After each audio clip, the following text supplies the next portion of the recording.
Time is now 7:32 by this clock on the computer, and we're gonna reconvene the meeting of the Board of Selectmen. Note, this meeting is being televised, streamed, and recorded by Bourne TV. If anyone in the audience is recording or videotaping, they need to acknowledge at this time. Michael Rouse, Bourne Enterprise. All items within the meeting agenda are subject to delivery and votes by the Board of Selectmen. Stand for a moment of silence, please. For troops and not public safety personnel. Our flag is to the right. Pledge allegiance to the flag of the United States of America and to the republic for which it stands, one nation, under God, indivisible, with liberty and justice for all.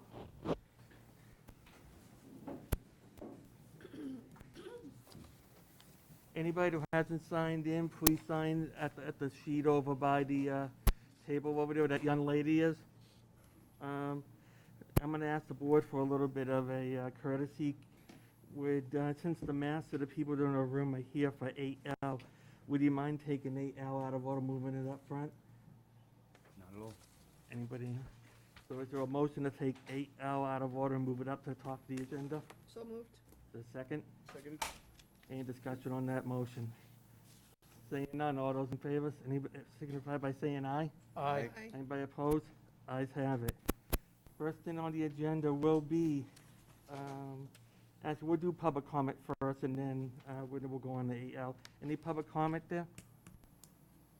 Mr. Bacard states that there's none requested.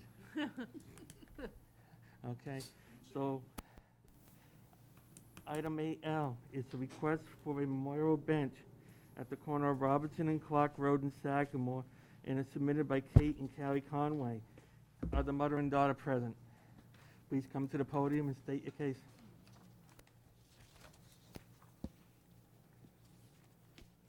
Good evening. I feel like I see you guys on a regular basis. My name is Kate Conway. This is Callie Conway, my daughter. And we are here petitioning the board for permission to place a bench in the name of Colin Crowley, who was killed in Sagamore Beach on May 25th at the corner of Robinson and Clark. It is a small piece of land maintained by one of the neighborhood women who is in support of the bench. They're fully funded to pay for the bench, and the owner of the Whaleback is here, who is willing to always maintain it. We don't have any specific bench in mind. The town may tell us what they wish for the DPW as well, and we've submitted the required paperwork that was part of the packet that we were given.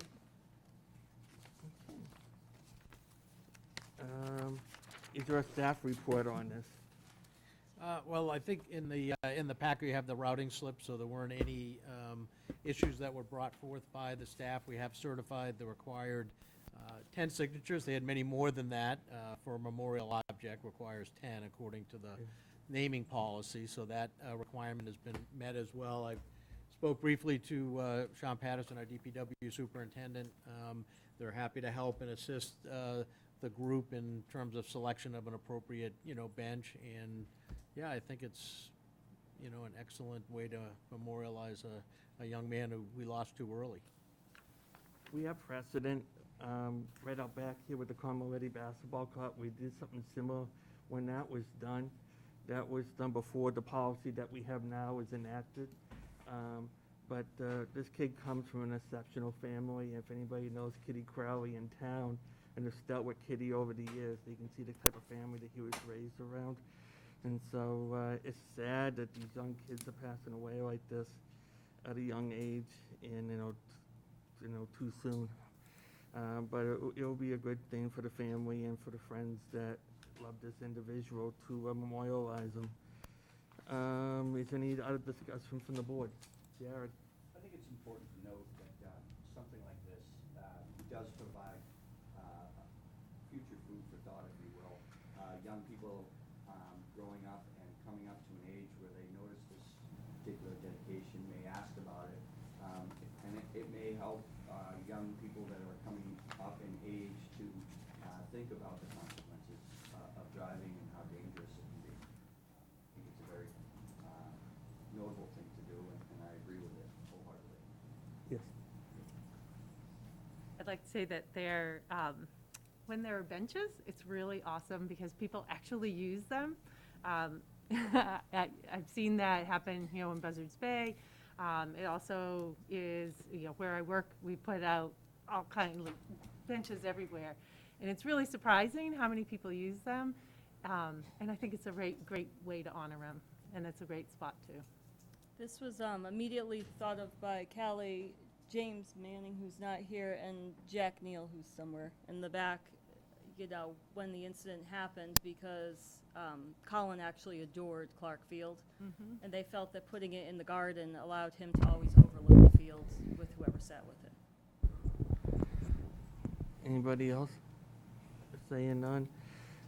Is there a motion? I'd like to make a motion to allow Callie Conway of 2 Nauset Road, Sagamore Beach, Massachusetts, 02562, to install a composite wood and metal bench within the garden area at the corner of Clark Road and Robinson Road in Sagamore Beach.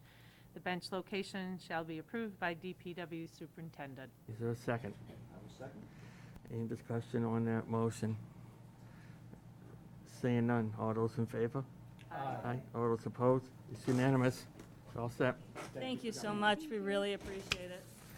So, moving on, we're going back to item 7, minutes. So, Thanks for coming. Folks. yep.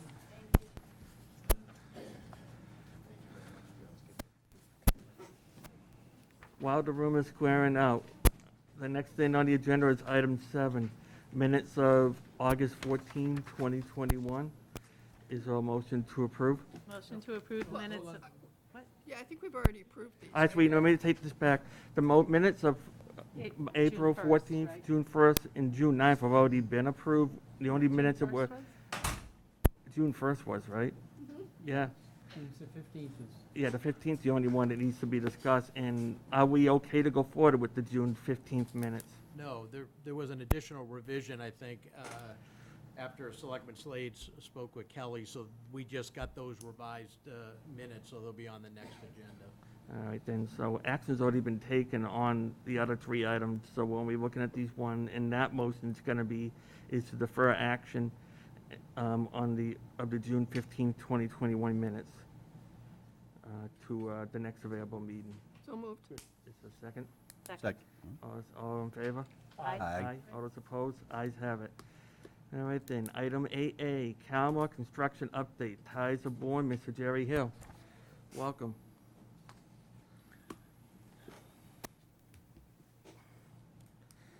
I'm Jerry Hill, Executive Vice President of Calamar Construction and Development. Appreciate being here. I've given a couple of updates to you all and one of your boards, but always via Zoom, so it's good to be here in person finally, and it's good to have what that represents. I'm happy to say, and if you've been watching the project, you know that we have moved beyond some of the delays that were caused by COVID and then the fallout, second tier fallouts from that. In the last 6 to 8 weeks on site, there have been roofers, framers. This is the senior housing project there across from, I assume you all know that, across from City Hall. There have been roofers, framers, site workers, concrete people, electricians, plumbers, fire suppression, and sheetrockers all working on the site. Some of that you can see from the outside, some of that's on the inside. There'll be significant work on the inside, but also starting this week and next week, significant work on the outside. As the garage bays are finished, the site is raised, the rest of the site's raised, it has to be raised, and then the parking lot's put in. Our goal is to have the parking lot in certainly by before winter, so that's a high priority of ours. In terms of completion, will be completed in phases. The first phase, which is Wing A, will be substantially complete by the end of October and completely finished by the 1st of December. The next wing, which is Wing C, actually, will be completed by mid-November, substantial completion, completely completed by the end of December. And then the last part, the part that's going up right now, will be completed substantially by December the 6th and fully completed by the 10th of January. Our kind of goal to be totally done with the project is February the 6th, and that is our hope. We have a lot of interest in the project. We have, when we open a new project, we have what we call a Founders Club, which are those people that have signed leases well in advance and gone ahead and picked out their unit and all of that. We have about 50 people in that group. They'll be meeting next week here, and then depending upon what all happens with COVID, at the end of August, we'll have our first kind of community-wide invite for people to come in and see stuff about the property. We'll be putting together this fall, putting together a model unit in a trailer that they'll be able to look at, come and see what the units look like. So I think we're on a pretty fast track to get done. We have an interest in doing that. Our lender has an interest in us doing that. And so we're on a fast track and a pretty rigid schedule to get that done. We are excited about the community, excited about the project, a lot of interest in it. So we are pleased with that. The thing about the property itself, it really is going to be one of our flagship properties. We're doing some extra things internally in the property, some extra IT things in the property to give it the latest technology in the units and those kinds of things to upgrade it, because this market will support that. And so we are excited to be here. I'm happy to answer any questions now, or I'm happy at any time to answer any questions that anybody has. Mr. Town Administrator, do you have anything to say before we go this? No, just that, I meet with the town's building inspector on a regular basis. Just last week, he met with several of the engineers over there. Obviously, the project has been delayed, so those engineering reports and certifications are essentially what gives him the confidence that the building components, as they exist, are still capable of performing as they were designed, and so far there haven't been any showstoppers as it relates to that, and you can see the work is continuing in terms of some of the vertical, construction and so forth. So met with the new, maybe you can mention you have a new project manager, I think. I'll be glad to. Call that's overseeing the project now, so that's, I think, an additional layer of oversight. I will. You're correct. Both your fire marshal and your building inspector were on site last week. Met with our project manager, who was in town for that, I believe the inspector's scheduled to be back out there tomorrow, looking at some more stuff. But we have doubled our staff on this project. There's 2 on-site superintendents instead of 1, and there's 2 project managers instead of 1, and then our director of construction is heavily involved in the oversight of the project. And I think that kind of demonstrates our urgency to get it done, both because it's got delayed because of COVID, and also because we have residents that want to move in. And my owner tells me about every week when he sees me, he reminds me, he says that when I build these projects, I need to pretend that I'm building them for my grandmother. And I need to have that quality, and I need to get it done because your grandmother needs someplace to live. So we've doubled up the staff on this project to get it done. And we appreciate your staff has been wonderful to work with, and we gave them the schedule last week, so they kind of know when to expect inspections at different places, so that everybody's kind of in sync as to what we're doing when. I've seen that, so Yeah. thank you for doing that. Jared? So just a couple few things. I'm grateful that you brought up that point that the town staff has been really good to work with. That is something that was pushed a couple of years ago as this board started to change things. That was one of the things that was important to us, was to make sure that our staff was being courteous, and I do appreciate that. We would have no complaints at all. And I rarely work in a town that I can say I have no complaints at all. So, Having been a contractor myself, I get it. So that being said, I've also worked in a lot of attics where we find a lot of moisture and mold and those types of things. I just want to be sure that either through our health department or through some sort of proof that you folks have, that some of that plywood's been up on the roof for a while with no covering. My concern is to make sure that we don't have an issue later on.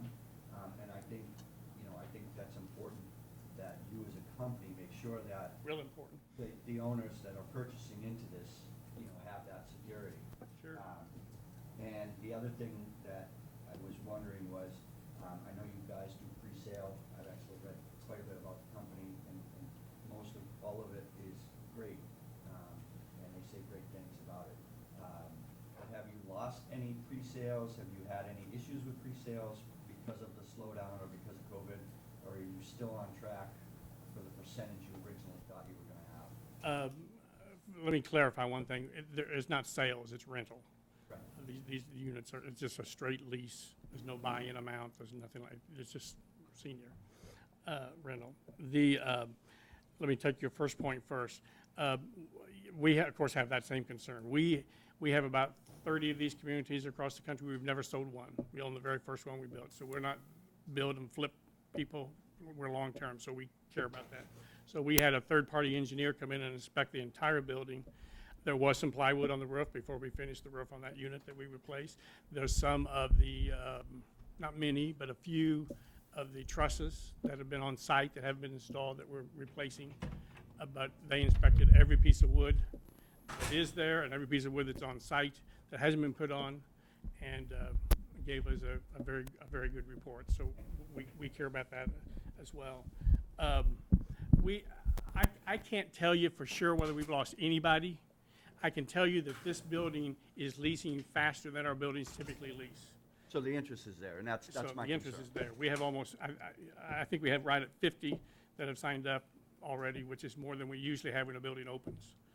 So there's a lot of interest. Great. Anybody else have anything to say about this? George? Briefly, I know this has been full of heartache for everybody, and I'm not casting blame anywhere. However, I just was wondering, going forward now, you've given us some pretty concrete dates now, which I think this is fairly aggressive. Do you anticipate anything within the supply chain that you've been experiencing that could possibly, I mean, with your subcontractors Well, or anything? I can't tell you there won't be any supply chain issue. I can tell you this. All of the lumber has been purchased and is either on-site or in storage in this vicinity that's needed to finish. All of the vinyl, which includes the siding and also the railings and all of those things for the balconies, has been purchased, and we've been guaranteed delivery when we need it. All of the windows and doors, the exterior windows and doors are on-site. And those are the things that typically hold us up because they finish the shell unless you enclose it. And if you don't get your doors on time or something, then it goofs everything up. But they're all already here. So we're being very aggressive to address that issue. Today, my conversation was making sure that refrigerators were here on time. And so, I mean, we're looking at all of that. Thus far, we don't see any more roadblocks for supply chain. That's been a huge issue, as you know, in construction this last year. But thus far, we think we're on schedule, but we're watching that closely. But our main elements that get us through the next several months are already here.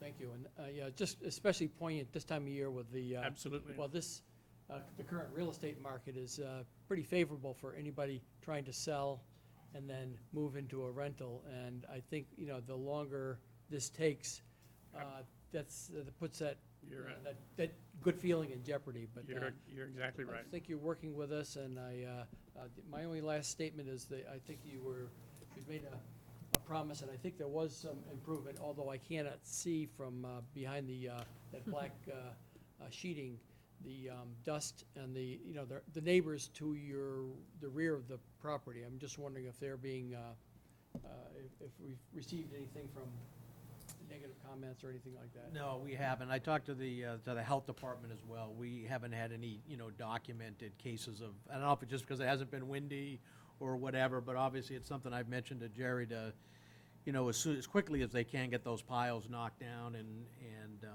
just help to clean up the exterior of the site, I think will help to avoid, any particulars. So a year or so ago was really difficult, but, they're keeping the screening in place on the fence line, and I see people walking the fence line, checking that stuff typically early in the morning, to make sure that it's all secure. So They've been very responsive as it, relates to that. And certainly, if we do get any, we'll make sure we notify them right away so they can institute, dust control measures, if you will, as required, so. Apparently, we've had just enough rain. Yeah, it is a construction We- project, so it's not like you won't we have get any visits- dust, but. We get visits every so often from our neighbor, but I think we are trying to do that, and that's one reason we have a strong interest in getting the bit base down, the binder down on the parking lot, because that solves that issue almost completely. And so as soon as we can get that, the rest of that earthwork done and get that binder down, I think that issue goes away. Plus, the whole site looks a whole lot better with that. We can get siding on and get the bit base down, you feel good about it. So we're working hard to get that done as quick as possible. Is there a water Thank truck you. on site? Yes. Excuse me? Is there a water truck on site for dust control? We've used a water truck at times in the past. We haven't, as Tony said, we haven't had to use it recently, but early on, we would bring a water truck in to do that when we had a lot of dust blowing. I mean, there's a truck there that says water on the side. I'm assuming that's it. I assume it's operational, but I don't know that, but. I just That don't is think, the I wa- don't think, that is the don't think we've had to watering use truck. it lately. Yeah, it So hasn't. I been assume used it's in a while. full. I don't know that. Right. I should have checked that today when I was on site. Well, by the time we're done with this project, I want you to be able to pick this up and put this project in Orchard Park or Amherst out in western New York, where you're from. If you're saying it's gonna be what it is, hope it has those same standards as well, because I'm Yep, very familiar with that side of the country. yep. Buffalo So, Bills games. yes, I'm really great to hear the progress and that you've got some benchmarks and, I think, some of the neighbors in general around Buzzards Bay have been concerned about the exterior, so focusing on getting that exterior buttoned up so it, it looks at least like a building, not, I I can think tell that you, would let be me really tell you just a helpful. little bit about what that practice will be. That first floor of that last wing is going in right now. In another week, they'll be working on the second floor, and then after that, the third floor. When we get that closed in, then all of the doors, all of the windows will go in, and then they can start on the siding. And so that's, a lot of the windows and doors are in on the side that's done, but once they all go in, then they'll start right on the siding. But you're right, it looks, when you get the parking in and the siding on, it makes a huge difference. Thank you very much. it's all about curb appeal, because when people drive by and they see something that looks unappealing, they get concerned, but they don't know all the answers that's going on behind that shell. On the inside, that's right. So image is everything. And, when I'm taking calls, every other day down here in the village, because I'm from this part of town. And, I want to stop those, I want to give a reason to stop those calls, because if you go up to the west end of Main Street from the, Buzzards Bay Park and over that end, that area is come a very long way, and that's almost one person that did that by himself. So I'm just saying, I want to see some of those results on your property as well. So, and I know we talked about a monthly email to the town administrator to keep the communication going. And it's been 3 months since you've spoken to the board last, so 3 months from today would be November, the first meeting in November. Would you like to be back in around that time? Why don't we make it October? Okay. Because we'll know all those dates, and I will come in on all those dates by October. All right, then, If you want to let me know when it is, I'll plan to be here. He might. I will. Be Yeah. here, He but- won't You be won't be here. here? Okay. You leaving? Yes. We didn't chase you off, did you? This didn't do that, did it? But I'll be glad if I can know a little bit in advance, I'll be glad to schedule to be here. Thank you very much. Well, We'll thank you very update. much Yeah. for coming. Thank you for coming in, Jerry. Thank you very much, Mr. Thank you. Thank you. Next thing on the agenda is Barnstable County Veteran Service Officers Update. Major retired Greg Quilty is here. Sir, thank you very much for coming before us this evening. Thank you for having us. I think it's been 10, 15 years, I think, maybe, since the last time the Department of Veteran Services has been here, so it's been a long time coming. We love the opportunity to be here, actually, and love the fact that it's in person. I would much rather stand in front of you in person than over a Zoom conference. But I do believe a town report was distributed prior to my arrival, Yeah. which pretty much covers the two main basic duties we have here in town. The first thing I want to do is the gentleman behind me here is brand-new Veteran Services Officer Guy Gottschalk, and he is going to be here a lot. So, so I brought him along. He's brand new, but he's not brand new to the military. 37 years he gave to this country. So I would say there isn't anything he hasn't seen as far as dealing with veterans or military folks. So we're fortunate to have him. We will be taking a while to get him up to speed. We have 2 new Veteran Services officers on board now. We're finally back up to our minimum staffing level that the state requires us to have. We had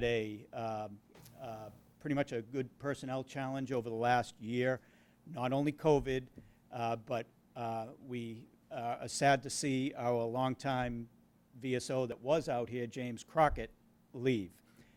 He decided to retire, and our other longtime VSO that served the Outer Cape and the Harwich area, also a Vietnam veteran, he retired as well.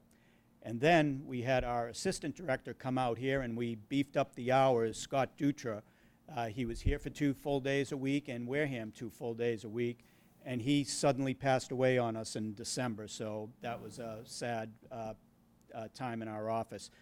So, and then our longtime receptionist left as well. So our small staff of 7 or 8 was down to about 3 for a while in terms of qualified folks. But we're happy to say we're back up to speed now, and we just have some training that has to go on for the new folks. So, so we'll be there.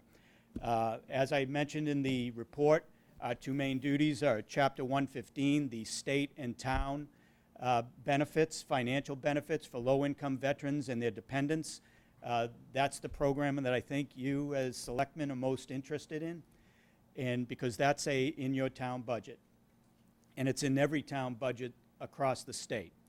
Some probably would call it an unfunded mandate, but the Chapter 115 side of the budget is reimbursed to the town at 75%. Currently we have 28 recipients in Bourne receiving Chapter 115 benefits, and those are for very low-income veterans and their dependents. This program is unique in the country. It is the only state in the country that does it. No other state in the union provides monthly checks to struggling veterans, widows, and dependents, but Massachusetts. And the town and state, there's no federal money involved, as you would know. It's all funded 75% by the state, 25% of the town. So part of town taxes, real estate taxes, and all of that, I think your residents can be proud that some of that money is going to help those that served and that are now struggling. So that is our primary mission. However, we have another secondary mission that takes up a lot of our time, and that is we file VA disability claims, VA pensions for low-income widows and veterans, and manage a whole plethora of federal benefits. And every time we get one of those veterans onto those benefits, be it disability or pension, it lowers the cost of your Chapter 115 program. And I'm happy to say, as far as that's concerned, when I got here in 2017, we were at about $6.5 million a year tax-free coming into your local economy to veterans and dependents in the town of Bourne. And now we're at $14.5 million, I think. What we were doing is, while we had James here part-time, I was also coming out by appointment and doing VA claims in Bourne and Wareham. And we will continue to do that. Regardless of our hours in this building, we're available 5 days a week. And a lot of the work we do need to make an appointment because, as you might imagine, there is a lot of paperwork that goes, whether it be a VA claim or a Chapter 115 claim, and it's not something that usually can be done. A veteran walks in off the street and he's taken care of and he's getting benefits. It takes some time and it's a lot of paperwork to assemble. So during COVID, while this building was closed, our staff, our VSOs, and our administrators were all on site. We did not work from home. We all came in for the full year. We did not work remotely. And that included doing home visits. We were in nursing homes, even when we weren't vaccinated, God forbid, but we survived. And hospital visits, and we do home visits for any shut-in or someone who can't get out of the house. If they want to file a claim, we will go to them. The best thing anyone can do is call our office, and we'll make an appointment. We'll get to them. We do triage our calls. We get over 9,000 calls in the main office every year. And we triage them based on the veteran's medical situation, whether they're homeless or what kind of financial crisis they're in.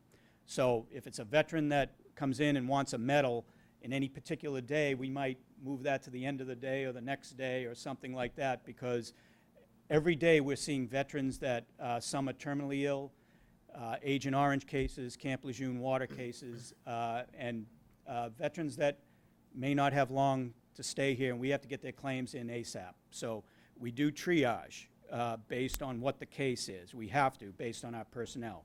We now have 4 full-time VSOs, no part-timers. So that gives us more flexibility, so I'm happy to report that. While the number hasn't changed, where you have a part-timer that's only working Tuesday and Thursday or Tuesday and Wednesday, we don't have to worry about that anymore. We have the flexibility to send a VSO anywhere on any day. So that gives us a lot more flexibility, and we're happy that the town managers allowed us to do that 2 years ago and put that into the budget. So we're happy with that. We also this year, in the past year, just in time for COVID, although we didn't know COVID was coming, we have our very first district-wide website where veterans who are capable of getting on the web can fill out intake sheets for us, start claims, and it's capevets.org, and I think that's in your report that I gave you. Yep, right here. And that's a first for us. When I arrived, we didn't have scanners, we didn't have a color printer. We still use typewriters, actually, believe it or not, for some of the things we have to do, amazingly. But we're getting there. We're doing the best we can. Challenges going forward for your veterans, your dependents here are the same as they are across the Cape. Number one, housing. I have a veteran living in a storage unit not 2 miles from here. A veteran, his significant other, and a 13-year-old in a towable small trailer, no running water. Again, I could probably short run make it to where they are. Down the street from our main office, we have a veteran in a warehouse. So they're still out there struggling, and you know what housing is like on the Cape, not just for our office. We know we serve a niche. We serve veterans and their dependents. We don't, and there are plenty of other social service agencies and everything, but we are your town department. And it is tough for some of our VSOs. We deal with that all the time, not only the medical issues. We love our jobs. We're honored to do it, but we do take a lot of stuff home with us at night like that, and it's just a fact of life. The housing situation is just very, very difficult. We're happy that in Dennis we got our first ground-up SRO, single-room occupancy house. It's gorgeous. Five veterans can live there now, and amazingly, we 3 or 4 of the first ones in were female veterans. So they were housing challenged, technically homeless, and they're in that house now. So we're happy about that. We have 10 beds in Hyannis, and that's it. So that's a big challenge for us. Transportation, as it is for lots of medically challenged and elderly, is the same for us as it is for other agencies. And we have a hard time getting veterans where they need to go in those situations. Something we can improve on in our office is outreach. Because we file so many VA claims. In fact, the VA just a few months ago at a meeting said our office files more VA claims than anyone. As far as statistics go, our district is the largest veterans district in the state. We serve a larger population, general population, than anyone other than the city of Boston, and we have more veterans than the city of Boston, and more elderly veterans, the most elderly veterans in the state. So we are the largest veterans district, and we do it all with 4 VSOs, 2 admin, and a part-time receptionist. That's what, and so there's no shortage of work for us. We are busy every day, all day. And so we are proud of the fact that we're the largest veterans district. And with the aging of the population, even your Gulf War veterans are now, some of them in their 60s. And so they're getting up there. And the challenge for our VA aid and attendance, which is our homebound and assisted living applications that we do, some of those can be 90 pages long. The population of veterans is aging, and there's a lot of need out there. So we know once we hit the minimum staffing guidelines that we're probably not going to get more, because you have police that you need and firefighters and teachers and everything else. So we're happy to just be at that level at least. And like I said, proud to serve. Any questions? Can I get a card, or just have one of you email me so I can get in contact with you? Yes, sir. Anybody else? I think as the elected leaders in the town, we have a voice in influence, to our state delegation and federal partners as well. And I think we need, it's upon, we have a responsibility to try to do anything we can to help the people who went and gave up their life, to make sure that we're able to sit here today and do what we're doing here. And the older they get, unfortunately, they need help. And I think we should be out there helping them any way we can, because without them, like I said, we're not there. We're not here. I mean, I think that with the housing issue, I know with tax credits and everything, we're trying to get affordable housing built on the Cape. If it's not multi-generation, multi-age affordable housing, no one wants to touch it. But I think, we need, as leaders in this town, see if we can step forward and see if we can collaborate on a affordable housing complex for veterans in the Upper Cape. I mean, voices and numbers, we should be able to, to try to start that and work forward, because, it's just, I guess, think this is the least we should do. If I hear of anybody, any veteran that needs help, I'll send them your way. Also, just for your information, August 31st, the last Tuesday of the month, in this very room, we will be re-commemorating this room with the Board of Selectmen and the Community Building Board of Trustees to retired, now deceased, World War II veteran, who probably gave more of his time to this town, sitting out in the audience and critiquing us and holding us accountable, than probably paid staff in this town over the years. And so, so definitely it's something I would love to see you guys here at, because it's a person that really loved what he did, and loved this country and gave to it in his way in World War II. But I have a motor mouth, so I'm going to stop. Anybody else? Anybody from the audience? I want to say thank you for coming forward. Thank you very much Thank for you coming for having in, us. very Thank you. educational. Thank you. Next agenda item is C. Good job. Common Viculars and Entertainment License for B-Bay 149 LLC, doing business at Rod and Rail at 145 Main Street in Buzzards Bay. This applicant was before us on a different matter a while ago, so welcome back. How's everyone doing tonight? Great, good. So we're here for our entertainment license, so we prepared a song and dance for you. No, I'm just kidding. First off, I want to say thank you so much for the town, for all the help they've given us so far in this process. We can't stress how excited we are to get open and to help with the revitalization of Main Street, Buzzards Bay. I think we all know that every town, every city, everywhere, bars and restaurants are really a driving force and a heartbeat to every town everywhere.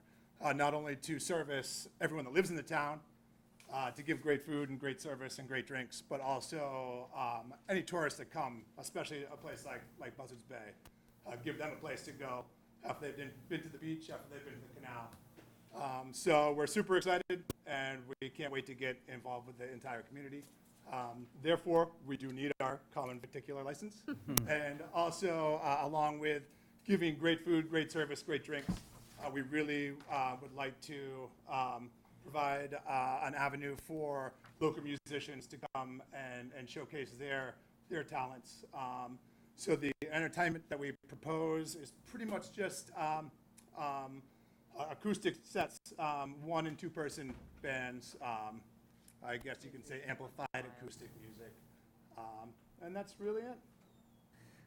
Anybody have anything from the board about the staff? Nope. Then we'll be looking for 2 separate motions. Who wants to do those? Like a motion to approve the common victular food license for the business known as BB 149 LLC, DBA Rod and Rail. Jennifer Reed, manager, located at 145 Main Street, Buzzards Bay. And that's a motion to approve. Is there a second? Second. Second. Any discussion? All those in favor? Aye. Aye. All those opposed? Ayes have it. And for the entertainment license, Motion to approve an entertainment license for business known as BB 149 LLC, DBA Rod and Rail. Jennifer Reed, manager, located at 145 Main Street, Buzzards Bay. the second. Any discussion? George? Just one question about amplified acoustic. Could you describe that just a little bit more? Yeah, I guess amplified acoustic would be, say you have a 2-person band, they both have guitars, but their guitars are plugged into speakers. That's about it, It's rather inside- than just, no speakers at all with their guitar. Just enough to, so, the entire establishment can hear inside. We do, our landlords live upstairs, so we don't want to disturb them at all either. Either. All Good. right. Thank you. Any other questions or discussion? Saying none, all those in favor? Aye. All those opposed? Ayes have, it's unanimous. Thank you. Thank you so much, and once again, thank you so much for all your help, and we can't wait to get going and to serve everyone. Do you have a Thanks so starting much. date? We are shooting for sometime in September. We're still, we're waiting to hear back from the state on liquor license approval. And then we're basically just waiting on our equipment to come in, and final inspections and whatnot. So we're really shooting for the beginning part of September. All right, sounds Knock on great. wood, knock on wood. Thank Thanks you. for coming in again. Yeah, thank you, Thank everyone. See you. Centerpiece of town. Bye, thank you. Thank you. The next thing on the agenda is a capital outlay committee appointment of Mr. Donald Picard, former moderator and select board member. Mr. Picard? Thank you, Mr. Chairman, members of the board, Mr. Schiavi, Mr. Cannon. Nice to see you all. Evening. I was informed of an opening on the capital outlay as an at-large member, and I put my name in, and here I am. And I showed up just in case you wanted to throw me some softball questions. Can't stay away, huh? Yeah, it's a hobby for me. I don't fish, I don't golf. And this is your second time at this. Yeah, I was on from '07 to '09, then I went on the Board of Selectmen after that. So I was on for 2 years, I think. I served with MJ and Dr. O'Brien, I believe, and Mr. Redmond? Ken Legg. I think John Redmond replaced me. Okay. But yeah, it was a while back. Things were a little different then. We were going through the Cecil Group reports and things like that. But it's pretty, it's a couple times a year, and I've got the time, and Any discussion or questions from the board? From the audience? Seeing none, is there a motion? I'd like to make a motion to appoint Don Picard to the Capital Outlay Committee with terms to expire on June 30th, 2023. Is there a second? Second. Any discussion on the motion? Saying none, all those in favor? Aye. All those opposed? It's unanimous. thank you. I thought I was going to get a tough question. I even studied the charter. What is capital? Thank you. Good night, Don. The next thing on the agenda is the Selectmen's Energy Advisory Committee appointment. Cheryl Keown. Please come up.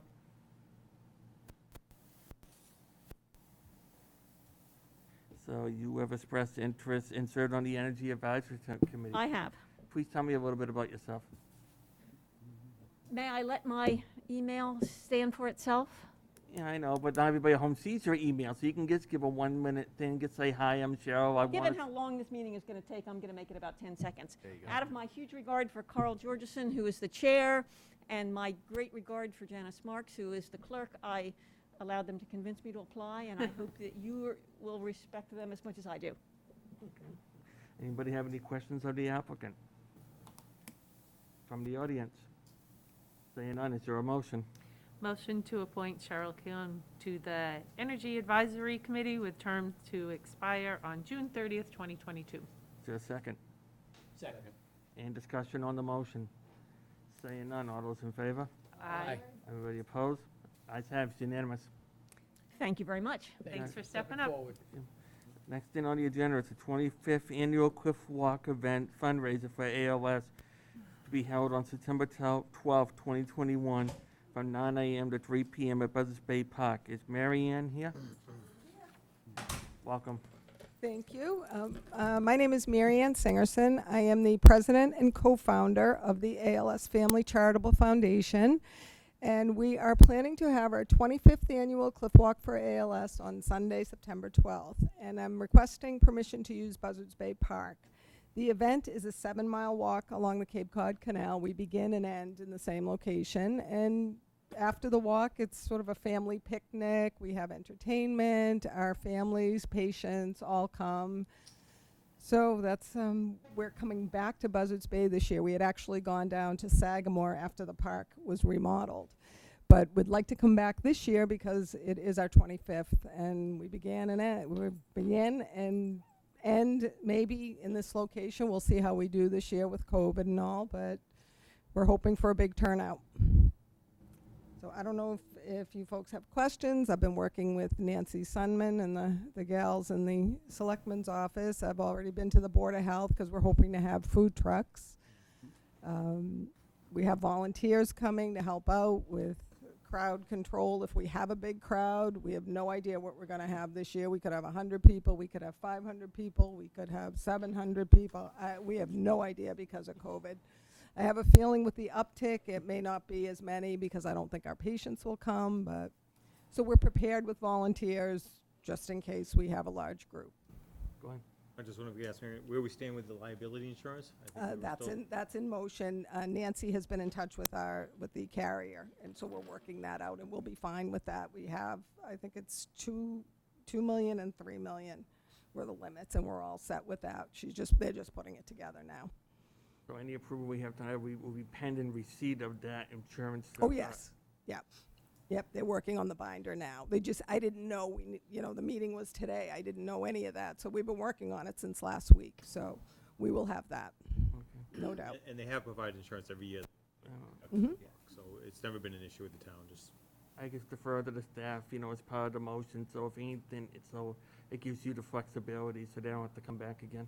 We'll track it, and they do have time, if need be, we could come back to the Board of Selectmen in early September 7th, I guess. But we anticipate receiving it. And, there shouldn't be any reason to come back pending the proof of the insurance if they don't provide the insurance and they don't go forward, and they'll need to come back for that. Right. So is there a motion? I have a question. Yeah. With Gary also does too. On these events that are in the park, I know, thank you for completing all that paperwork. It was very refreshing to have all the details in there. Thank you. Try. And so I'm curious at what the plan is on the staff end of things for just making sure that the park is, back in tip-top shape after the event. Have we built anything into our system? We're out of practice doing, events in the park. Yeah, I don't see us bringing people in on the weekend on overtime just to see that they clean up. Obviously, we'll be out there, first thing Monday morning. If there's any issues, obviously, we would let them know. But from what I could tell from when this went through, they've been doing this for a long time. We haven't had any issues, so we expect that, they will, police themselves and fully clean up everything when, when they're done and bring in and bring out.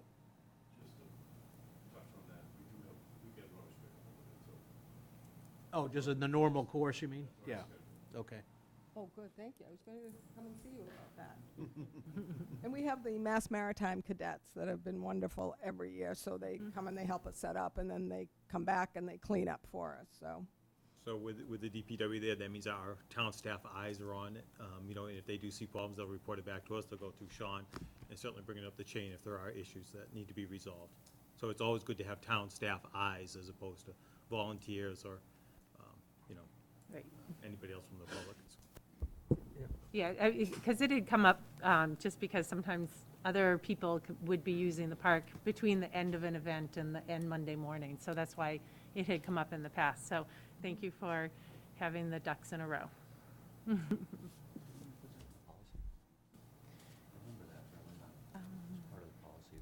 we discussed, but doesn't mean it always happens. Any other discussion on this? I see Gary up in the back of the room.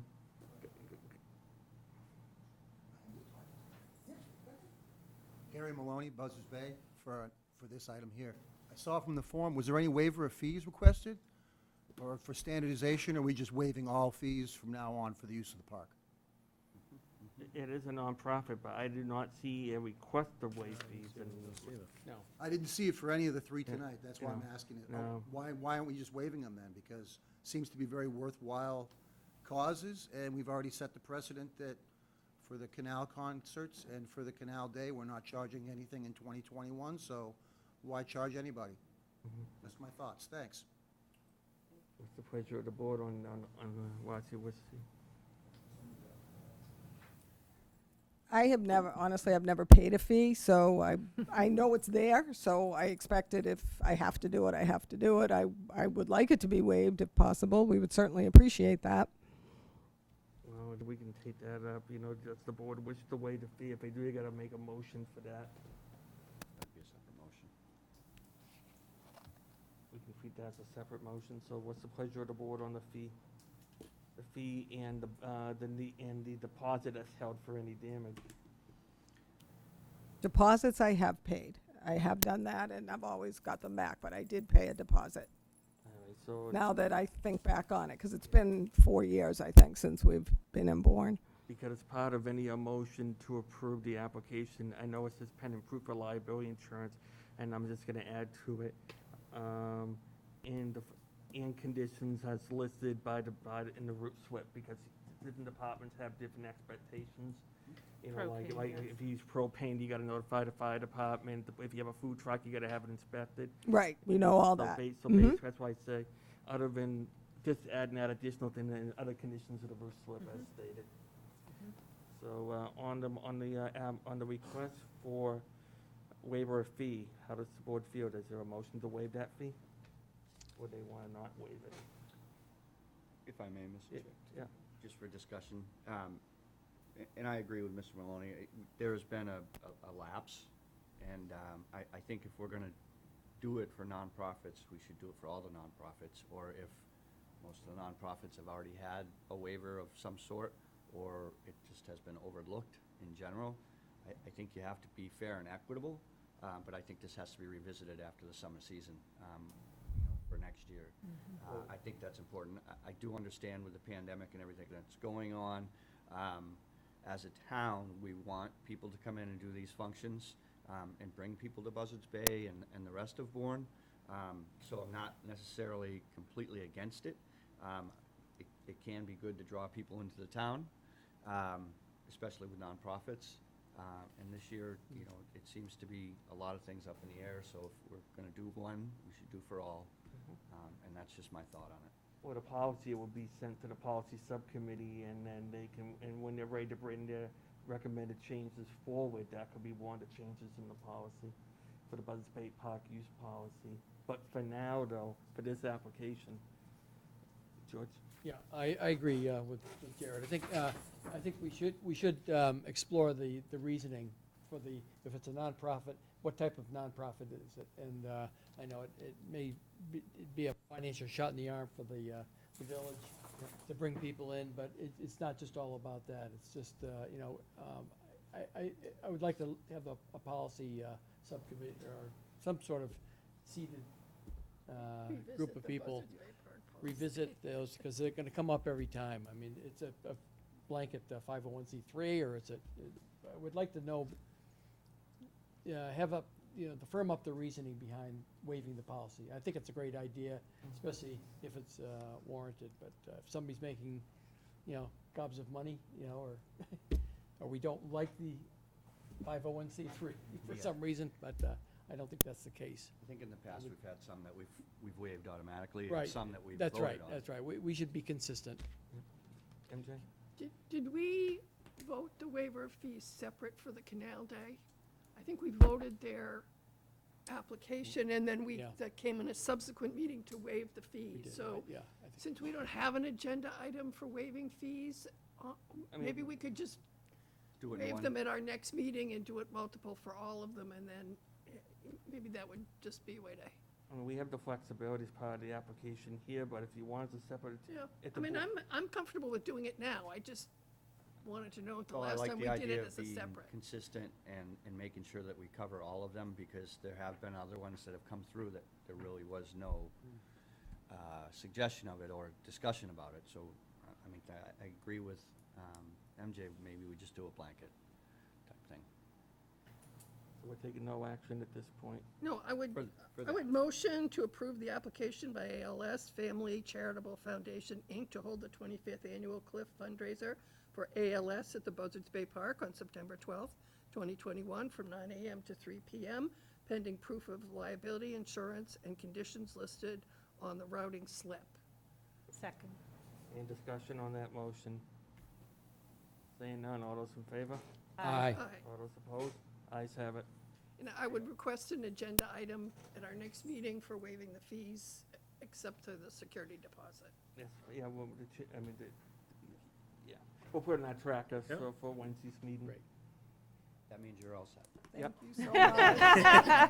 You're on a I do roll. want to say that the town of Bourne has been amazing to work with for the last 25 years. So thank you so much. You have no idea what this event has been for our patients and families. So thank you. You're welcome. Thank you. Thanks.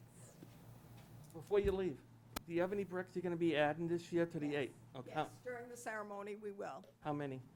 I don't know yet. We've put it out there. This is probably the last year for bricks because we don't have a lot of spaces left. I think we counted up about 28 to 30 spaces. I don't think we'll have that, but, I mean, there might be 10 to 15. That typically is what it is every year, so we will be doing that. Look forward to it. Thank you. Thank you. Have a great day. Next thing on the agenda is the American Foundation South Shore Cape Cod Out of Darkness Walk, October 2nd, 2021, from 8 a.m. to 1 p.m. Buzzards Bay Park. Michelle Lee here?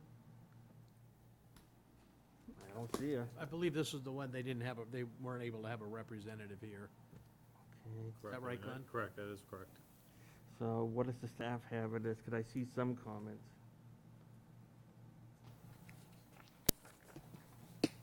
You know, the temporary street banner over Main Street requires our approval when they're ready to do that. We ask that you please clean up after your event.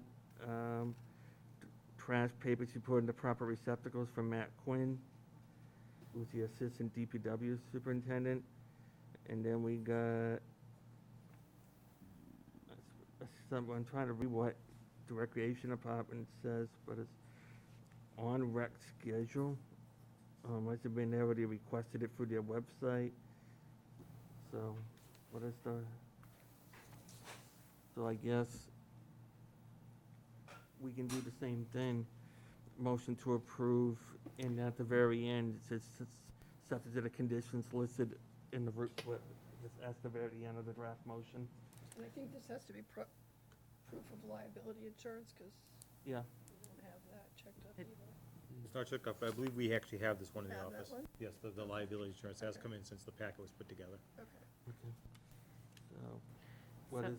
So, I'll make a motion to approve the application by South Shore Cape Cod Out of the Darkness Walk to hold the Out of the Darkness Walk at the Buzzards Bay Park on October 2nd, 2021, from 8 a.m. to 1 p.m., subject to confirmation of the insurance and pending items in the route slip. The second? Seconded? Any discussion? Seeing none, all those in favor? Aye. All those opposed? Ayes have it. Habitat for Humanity, is someone here for that? Okay. That is for an event on September 26th, 2021, from 6 a.m. to 2 p.m., the 4th Annual Ride for Homes fundraiser bike ride through Bourne to Falmouth and back. Route is on a separate document. It will start and end at the Atuxet Trading Post in Bourne. We will use a few 10-by-10 pop-up tents and serve a barbecue lunch if COVID restrictions allow. Since it's gonna start and it's gonna end on private property, other than any conditions that are here on the roof, I don't see anything we could do. I think this is more just a notification. Yeah.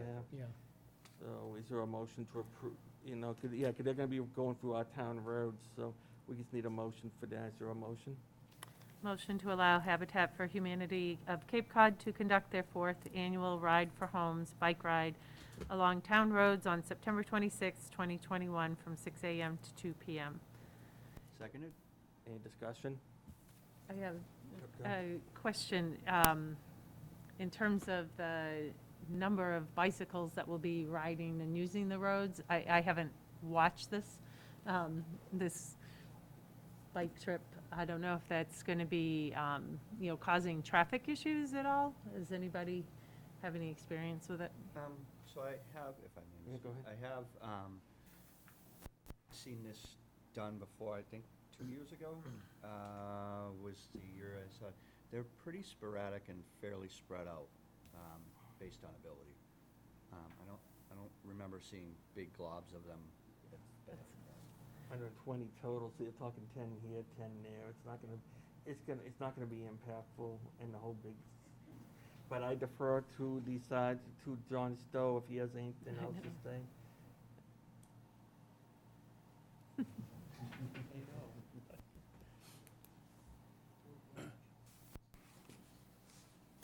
What was your question again, Pete? I'm sorry. No, do you have any issue with this Habitat for Humanity at Cape Cod bike race? I was looking at the bike route, I didn't really see any issue with it from where they're coming out, going Yeah. to and returning.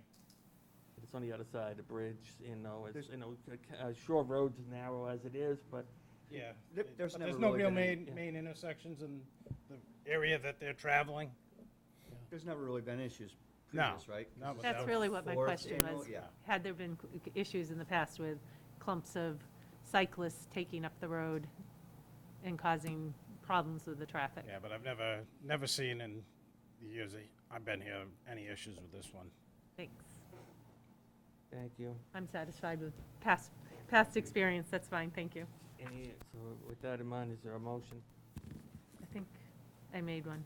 Yes, you did. You did? We have a motion and a second, right? Yep. I'll make sure. Yep. All right, all those in favor? Aye. All those opposed? Ayes have it.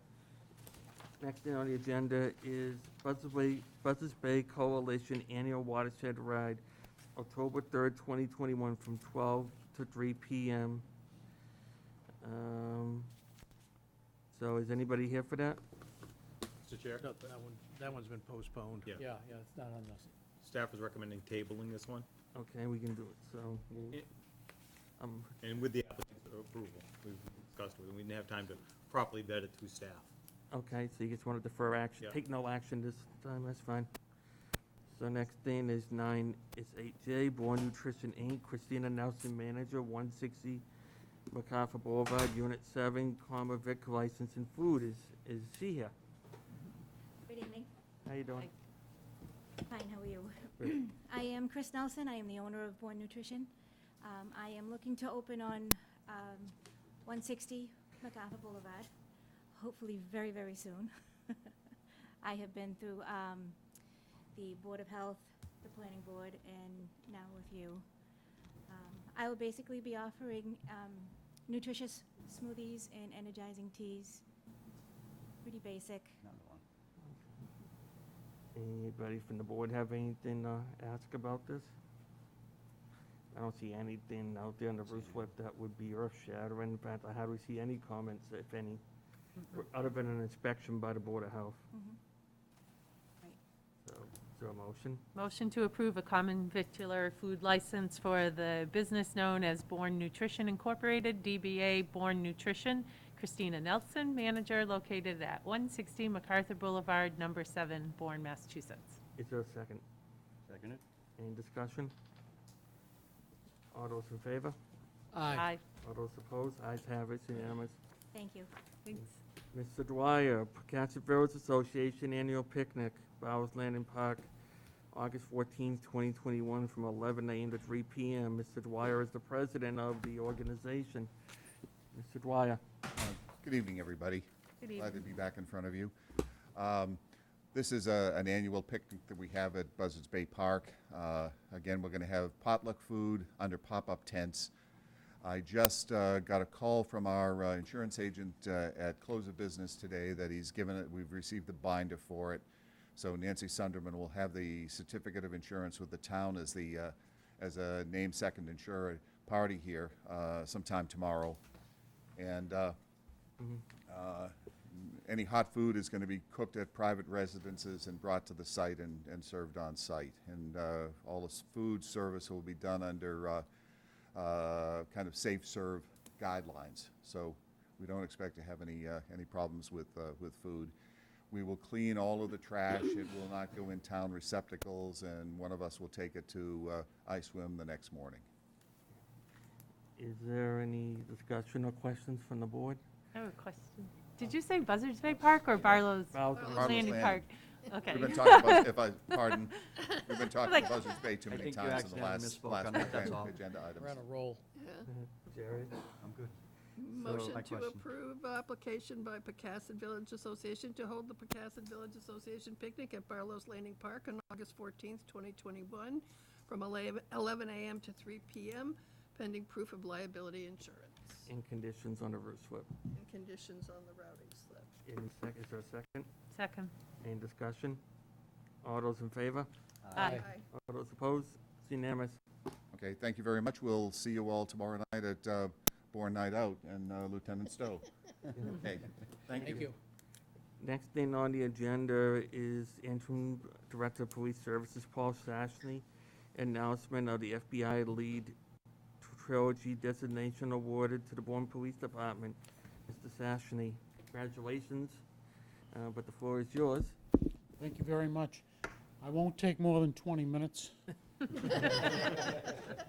Brevity, chief. Yeah, I'm working with you. First, I want to say I couldn't have done this without the support of the town administrator, Tony Schiavi, or I refer to him as General Schiavi, knows the value of leadership.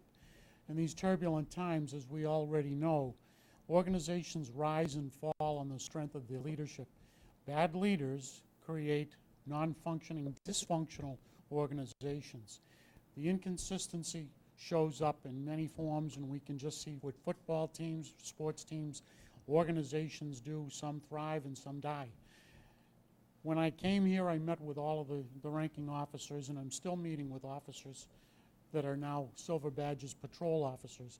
And I asked many questions, and what I had determined was that there was no consistency to the leadership, no advanced training, no professional development. The public, and I say I, as a person who receives services, we all do, we want the best we can get. We want professionalism, we want integrity, and we want excellence. That's not a lot to ask of folks. And when I talked about leadership training, there was none. There was just the minimum requirements, and that's not good enough. Mediocrity is not good enough for me. Excellence is what we strive for, excellence in all we do. To that end, I discussed FBI LEADER. The acronym obviously is known to you, Federal Bureau of Investigation, and the attached is Law Enforcement Executive Development Associates. In essence, it's a sanctioned training, it's a 501c that is put on by the best command and leadership for law enforcement in the nation, and it's a very structured and, I guess you can say, formal approach to how we lead organizations, tailored to police.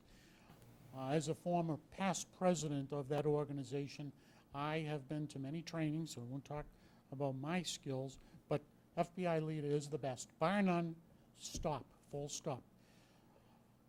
We talked about this, and in February, we sent off our officers, our ranking officers. The series that we're talking about, the trilogy series, starts with a supervisory leadership institute of 1 week. Second is the command leadership, and the third is an executive leadership. We just completed all of the rank, and as a sidebar note, one of the titans of policing in this country, a friend of mine, Ann Kirkpatrick, you can Google her name. As far as female police chiefs, she's the best in the world. And as a chief of police, she can navigate through very difficult times and turmoils. And as we know, when we do Google searches, some people may find that not a good skill if you have problems attached to your name as a leader. I will tell you right now that it is, and she came here to Bourne, and she changed the lives of our officers. I'm not going to put words in their mouth. What I'd like to do is say this. After that, and with the completion of all three of these, we became the 17th police department in the nation to receive the FBI Agency Trilogy Award. Only 17 police departments have all of their command staff trained in this series, which is a huge honor. These are life-changing events when you do this for an organization. The credibility goes up, and I just want you to have my folks come on over here. This is their work, their effort. They deserve all of the credit for this. This is, I'm very proud of them. This is a very big moment for this town. This is the Trilogy Award that's proudly displayed in our lobby. This we couldn't do without your support and without the town administrator. This, I'll pass on and I'll stop talking because I promised you that would be brief. But we'll start with Brandon. If he wants to say anything or defer it to others, then fine. It was a great opportunity to go around the country, East Coast at least, on this. We were able to get the perspectives from law enforcement from around the country on some topics such as community relations, officer wellness, things that are important under the police reform guidelines and under modern policing.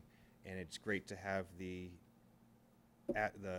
perspectives from those officers from around the country that maybe we don't have locally here, and you see how problems are solved elsewhere that may apply to personnel here.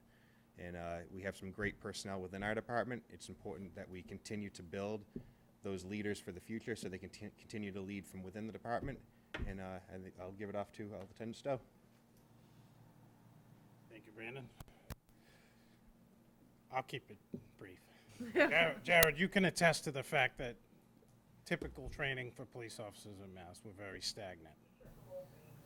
And what this training allowed us to do, as Brandon said, is we were able to branch out, go to other departments, and get other perspectives. I myself, I went to a class in Houston, and you get the different perspectives of people, and you can engage people better. And what I like, too, is these classes taught us how to work with people and how to see their strengths and weaknesses as a benefit to the agency and develop those people, bring them up, because it's not necessarily about training us, it's about training the people coming up under you. You need that succession plan in place. You need to work with everybody in your agency and develop it. It taught you how to step outside the box and stop managing people and actually lead them. And that's one of the biggest benefits I took out of this program. And I'd like to introduce Sergeant Economides.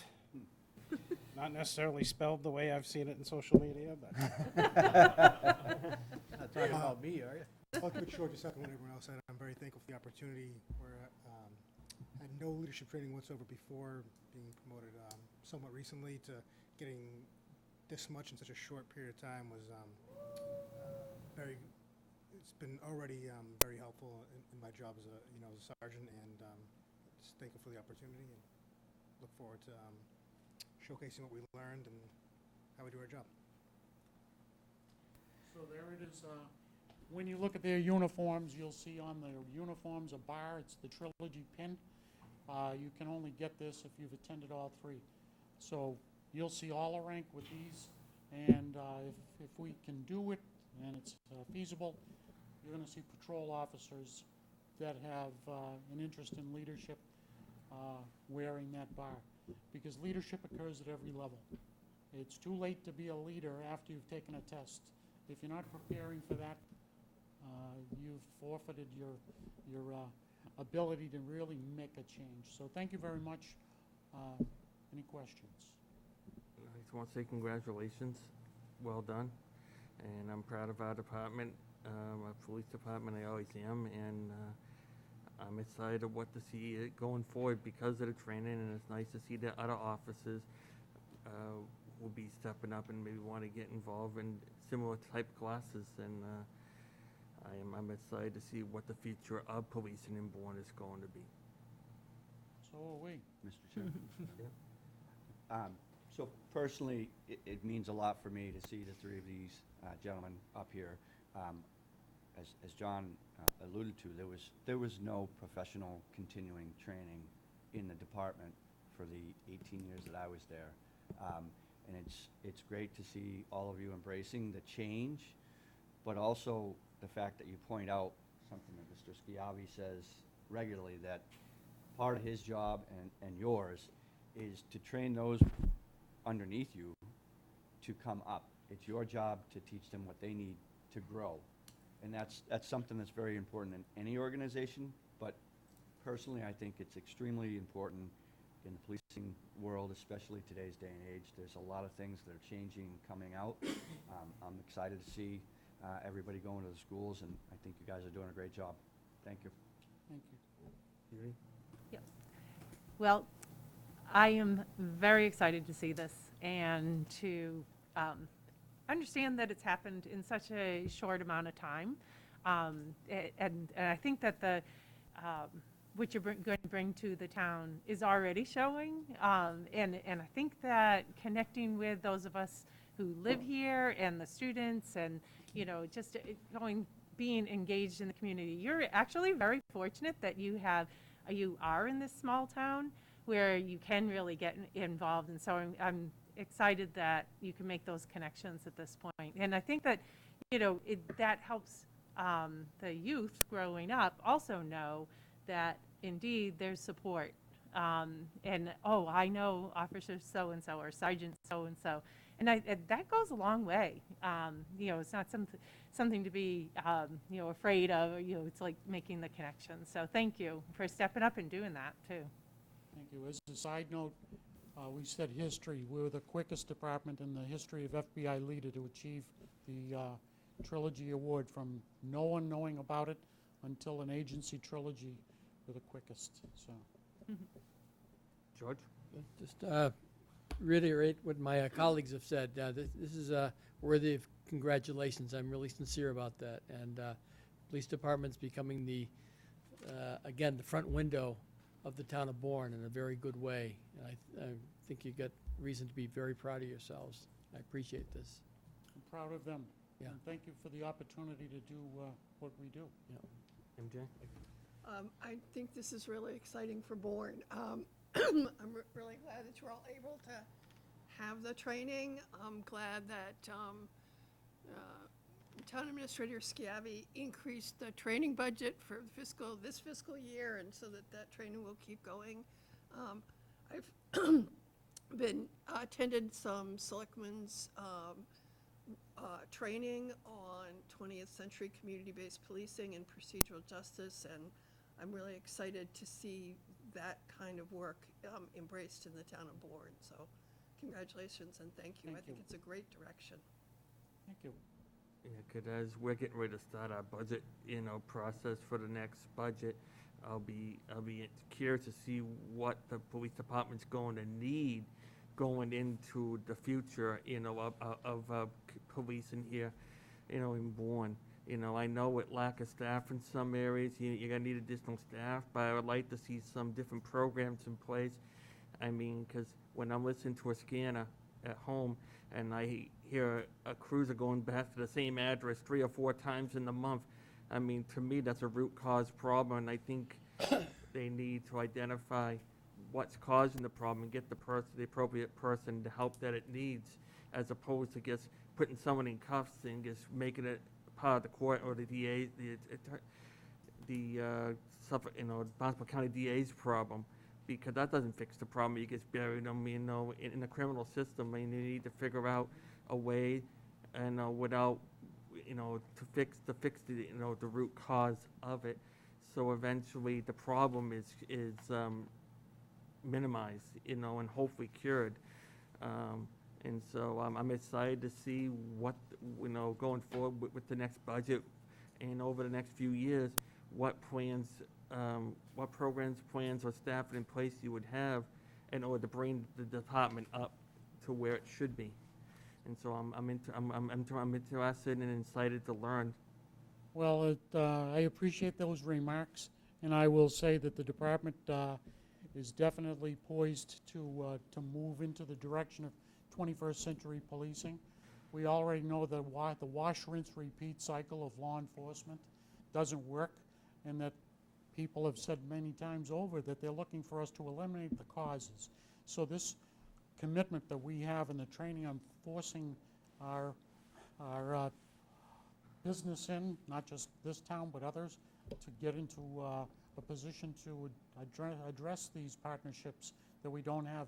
We're working with agencies now for behavioral health issues, family service unit. I can tell you right now that I will not let you down as far as a strategic plan and how to grow this department.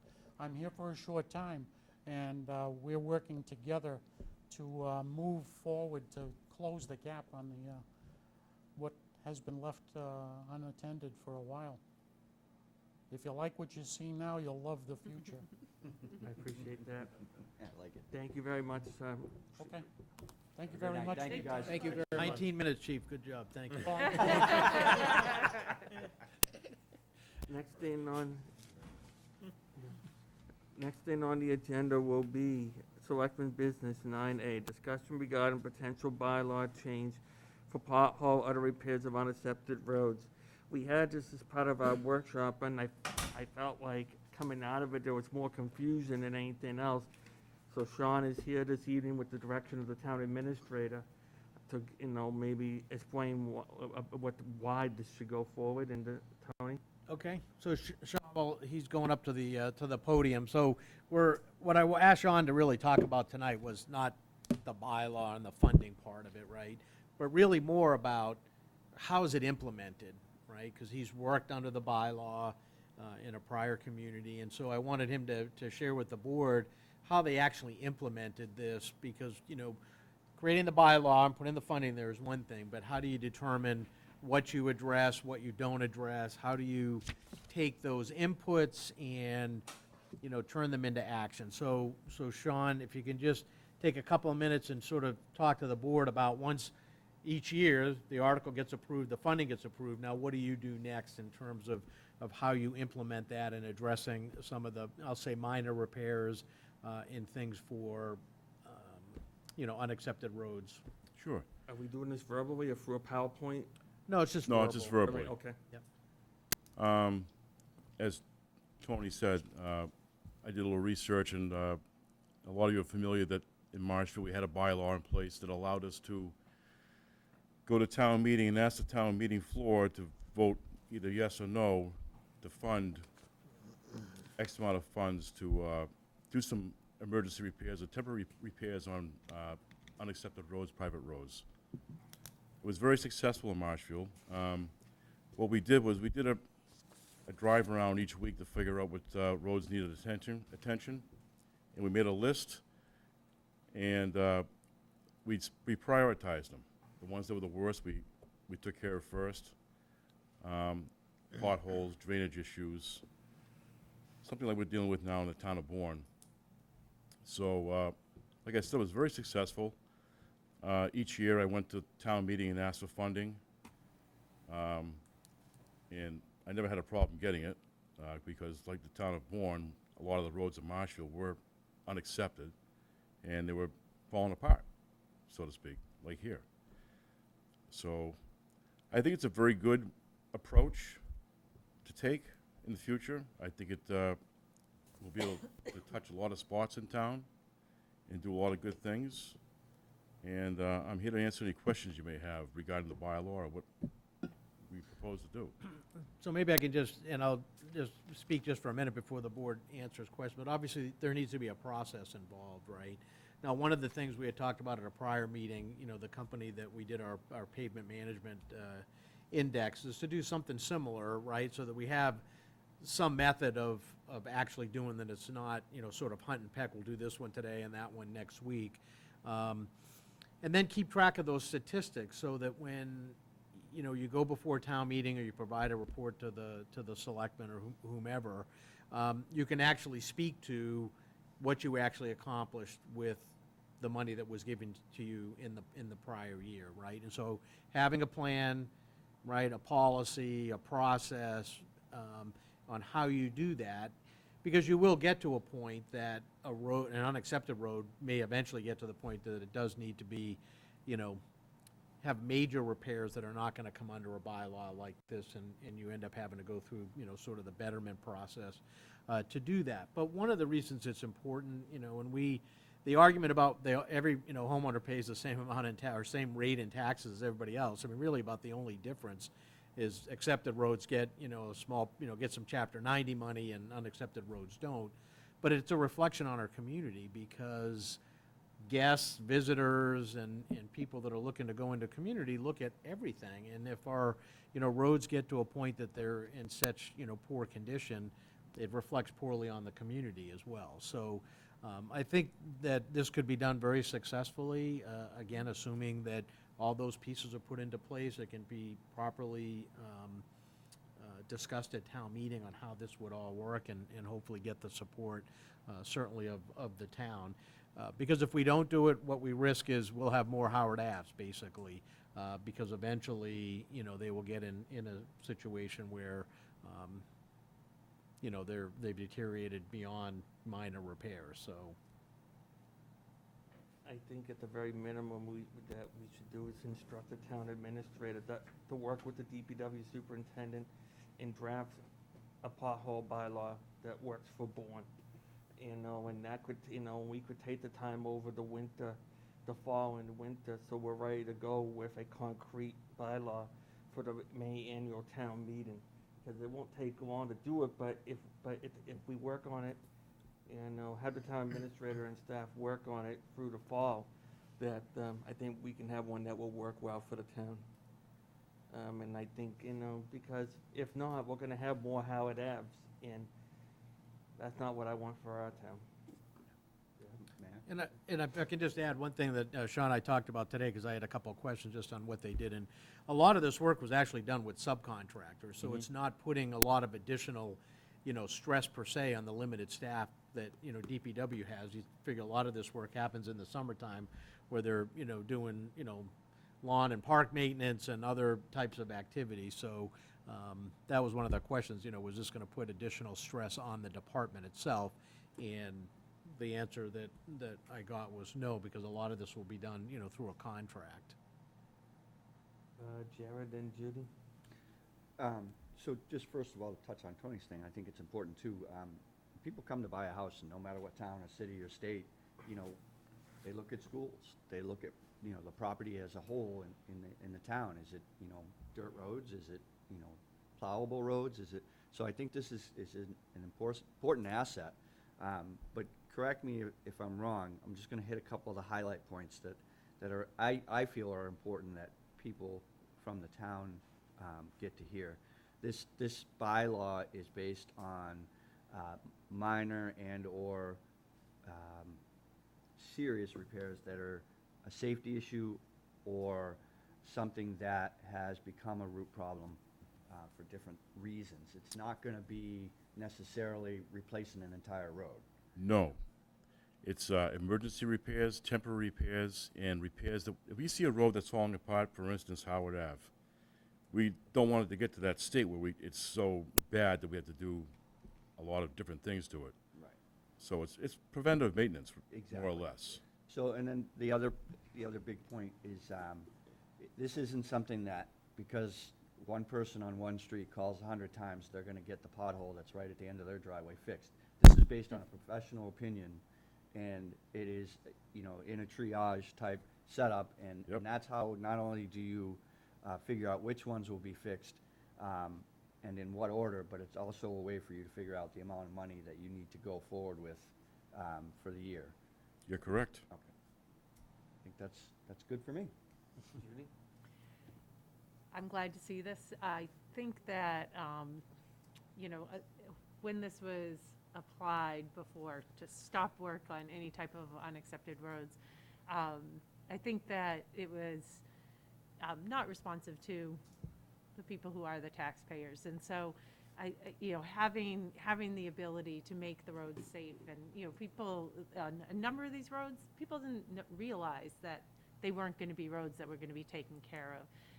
And so, a little bit, from the town helps also encourage people to look longer term, and having those conversations about the longer term viability of those roads and doing the betterments and that type of thing.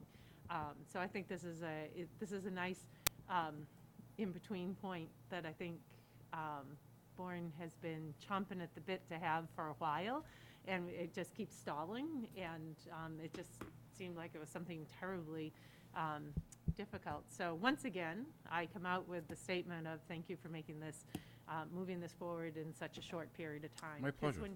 when energies are spent on being productive and listening to what is needed in the town, this is what happens. You can come up with some plans and to work forward. And it gives people an idea, with having the list and reviewing that. It gives people an idea of, okay, this is when it can be addressed. So I know I talked to you about, some potholes on a road, and he's like, yep, okay, so that probably would fall into place in a year or whatever, which is totally fine.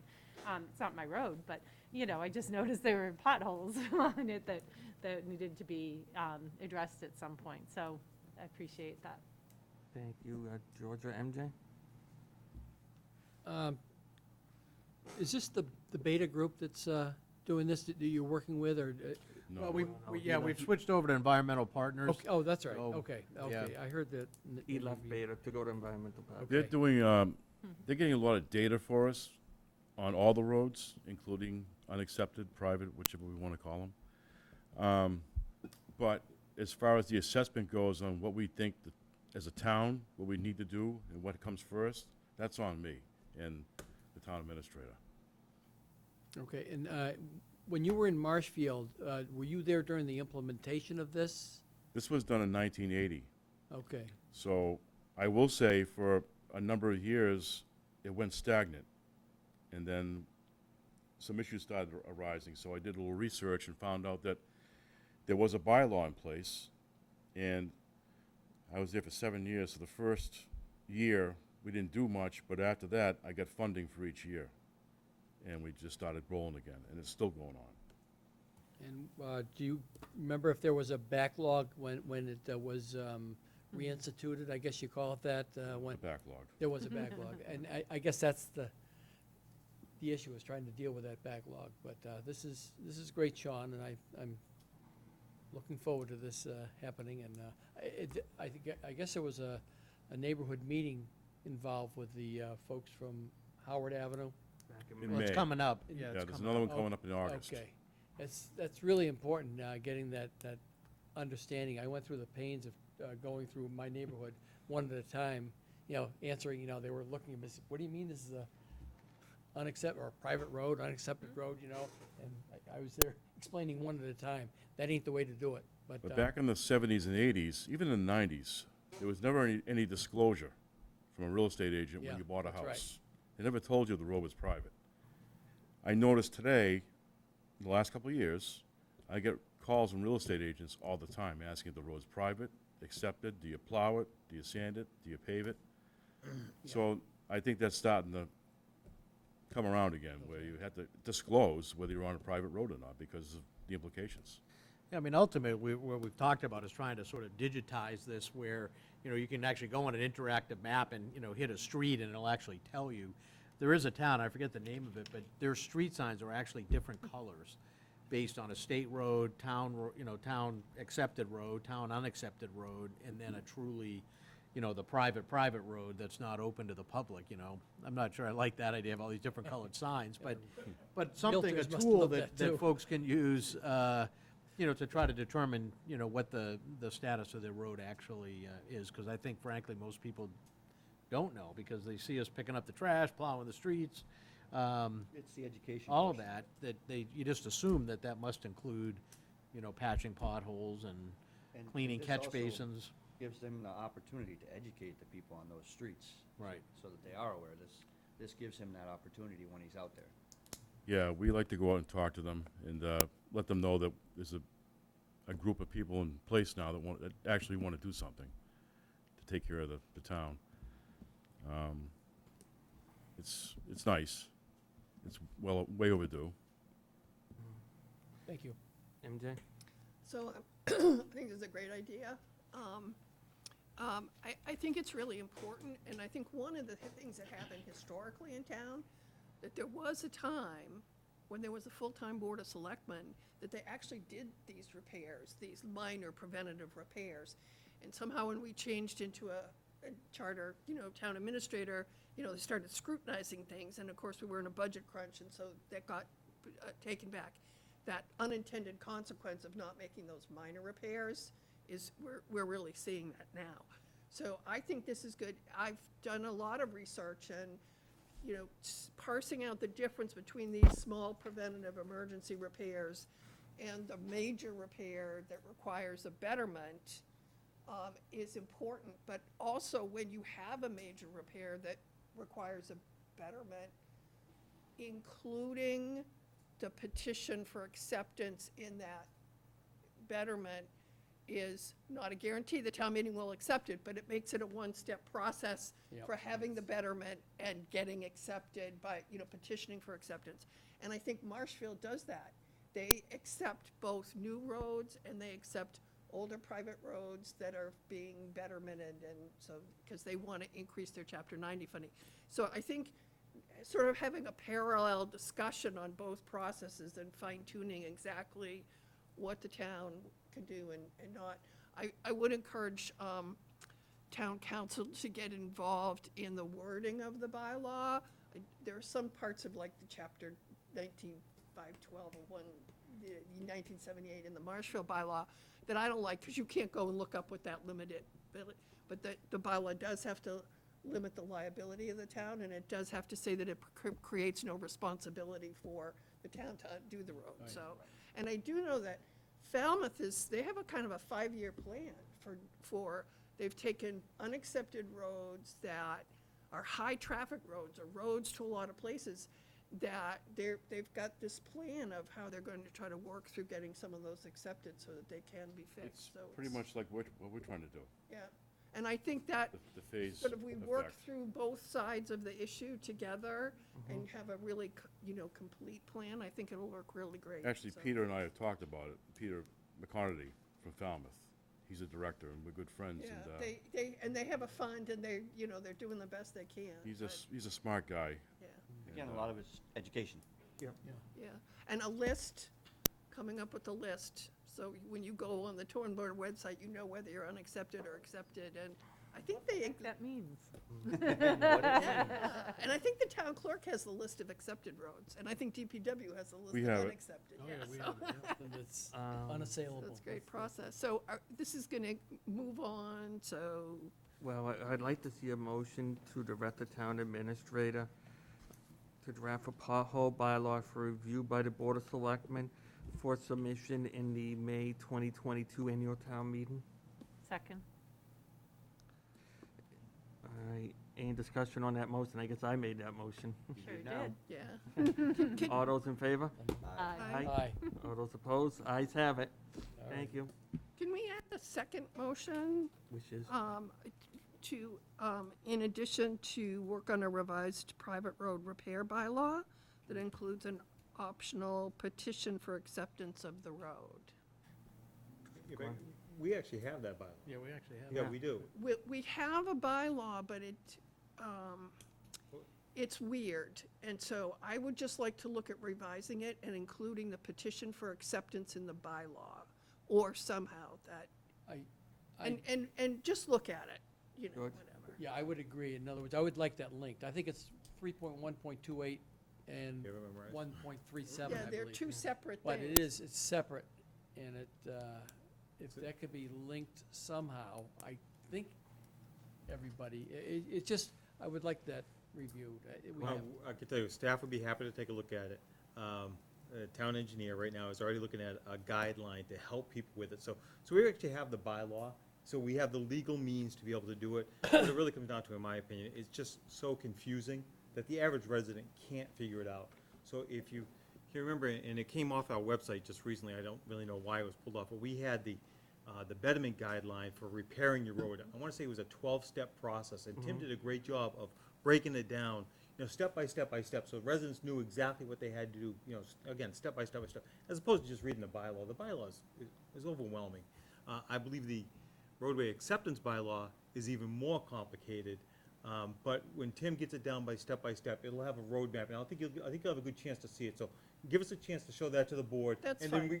then if you still think the bylaw needs some tweaking, then we can still tweak the bylaw, but I think it's more of It's gonna be us simplified. polishing it up than it is. Procedural. Correct. And if I may, Simplified, through the So you chair. can understand it. Having that option, I've seen checklists where it's an option to yes, we want to be petition for acceptance, or no, we do not, because some roads do not want to do that. I don't know why, but yeah, so that would be awesome. I'm a big believer that you have a right to live on a dirt road if you want to live on a dirt road. If you own that road and that's your right, you know, you do. But I would agree with the sentiment you hear the board. The majority of people I really talk to in this town don't know they live on a private road. that's right. They really don't. So, Well, unaccepted, yeah. yeah, or unacceptable. All right then, so Okay. we'll Thank you, follow Mr. up. Patterson. Thanks again, Thank you Sean. very much. Thanks, Sean. The next thing on the agenda is 9B, but before we do that, sir, in the audience, are you here for 9C? Are you here for, we're gonna get you out of here now, so you don't have to sit here for this. You've been here long enough, so if you're Don Rhodes and you want to be appointed to the Special Works Opportunity Program? No, he's here for No, 9B. he's here for 9B. No, there's nobody here for 9C. Oh, okay, I was like, that's fine, if there's no one here, we're not gonna move anybody out, but if you were sitting out here, I was gonna move you up to get you out of here, you've been here all night. Make him absolutely last. I know, I'm just trying to be considerate at this late hour, but, so the next thing on the agenda is discussion and first reading related to the adoption of the town fuel efficiency vehicle policy required to support the town's application to gain Green Communities designation. So we do have someone here for that tonight, and there's also a small PowerPoint presentation, or is there not? I have it if the board wants to see it. So, So, Carl, you want to come up? Yeah. yeah. Podium? Well, thank Carl Jurgensen is here to speak on behalf of this as his the group. chair of the Oh, yeah, Energy Advisory Committee. Well, I couldn't see that far back, so I think it's time for new glasses. All right, so I see that in the packet of information that was with your agenda was in fact the formal policy. And what the slides I'm going to present tonight sort of have that information, not in that level of detail, but there's only like one paragraph that really what the policy is to purchase only fuel-efficient vehicles when you replace them. So you want to go to the next slide? Just wanted to point out that there's 280 jurisdictions in Massachusetts that have already have green community designations. And the ones in the dark green on the map, I don't know if you can see that or not, are the ones that were added in 2021. The next slide. Just wanted to point out that a number of towns on Cape Cod have green community designation. Mashpee has had it for a number of years and have generated almost over $600,000 in funding from this program, which is not a tax. The money comes from the carbon tax that the various local states get, and then they disperse it to the various states. I think in Massachusetts, they give out $20 million a year. If you don't have a green designation, you don't get any of the money. So the whole point is to get the designation so you're eligible for the money going forward. The next slide. So the regional coordinator has advised us that once we get our green community designation, and our target is to have everything done so we can have them accept our application. You can't just submit an application. You have to have them accept your application, and that's a multi-step process that will be done in December, so that we'll have everything done by December 30th, and therefore in beginning of 2022, the town will get $172,000 to spend on energy efficiency initiatives. The first grant is given. The second grant you have to apply for, and thereafter. So to briefly highlight the next, okay, we're on the next one. There are 5 criteria. This was presented to you by our regional coordinator, Lisa Sullivan, back in April. The adoptee as of right citing, which it took them 6 months to tell us that our bylaws are, in fact, meet their requirements, so that one's done. The second one is expedited permitting, which basically says a permit will be issued within a year, and we're waiting for a letter from the town attorney on that, and that's in process. The energy reduction plan is a more evolved thing, and that's ongoing right now. Until today, yes, today, I did not realize that there was a 3-step process for having a hearing accepted by the town Board of Selectmen. So we're trying to get this all done by the end of October so that we can then go through the process of having the 3 meetings required with the selectmen to approve the energy reduction plan that the consultant is coming up with, Margaret Sang, who's with Cape Light Compact. I keep getting that confused. We're going to talk briefly about the vehicle efficiency policy, and then the 4th one is the adoption of the stretch code, which basically says that a building will be really efficient use of technologies so that it uses the least amount of energy possible. That requires an adoption of a mandated bylaw at the next town meeting, and that's in the process.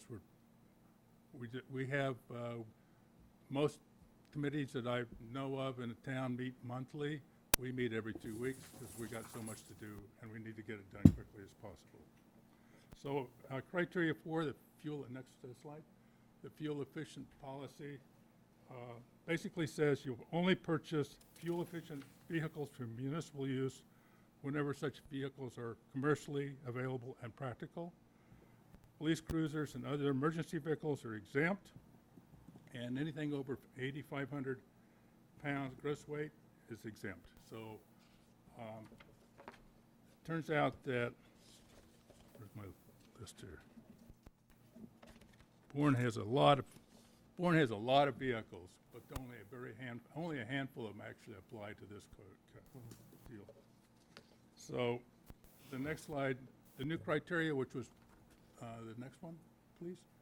The new criteria, which was published in February 2020, indicates what the criteria is when you purchase a new car. So if you're getting a 2-wheel drive car, it has to have at least 30 miles per gallon. A 4-wheel drive pickup, 18 miles per gallon, et cetera. The list is there. Now you can move a vehicle from one department to another department, but if you do that, then the vehicle that is replacing the old one has to be more fuel efficient than the one you replaced. So you don't necessarily have to go out and buy all new vehicles all the time, but you have to make sure that you're improving your efficiency as much as you can. So how does this apply to Bourne? Of these 98 vehicles, 82 of them are exempt. That means there's only 16 vehicles that actually be applied to this program for the town of Bourne. This excludes ISWM and wastewater for now. We're only doing schools, the school department, the whole school, whatever it's called, and the town. The school district only has 3 cars that apply to this. So it's not a lot of cars, and it's basically, as you replace these cars, you try to go for fuel-efficient cars. So the last slide on the deck shows that as you replace them, you cannot choose the 2 that are circled in yellow. You have to have something that's fuel efficient.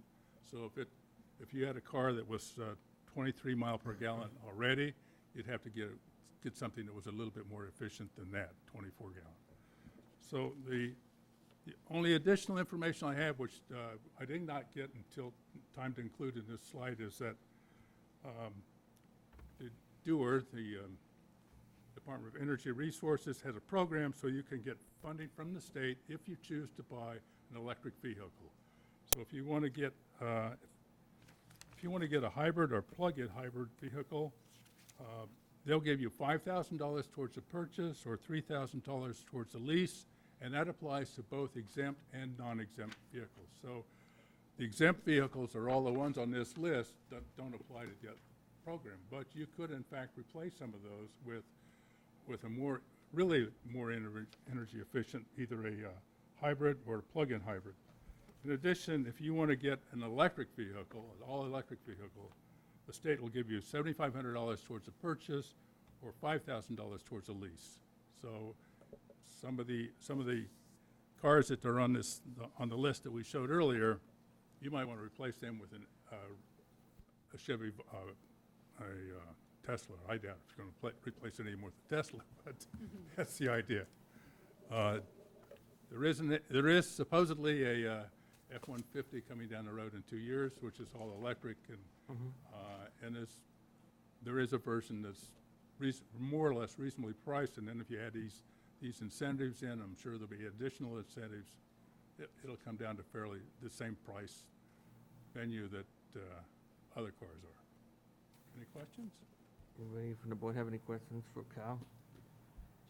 Just a comment. I think as long as the department managers embrace this through attrition, I think we could probably convert a lot of these.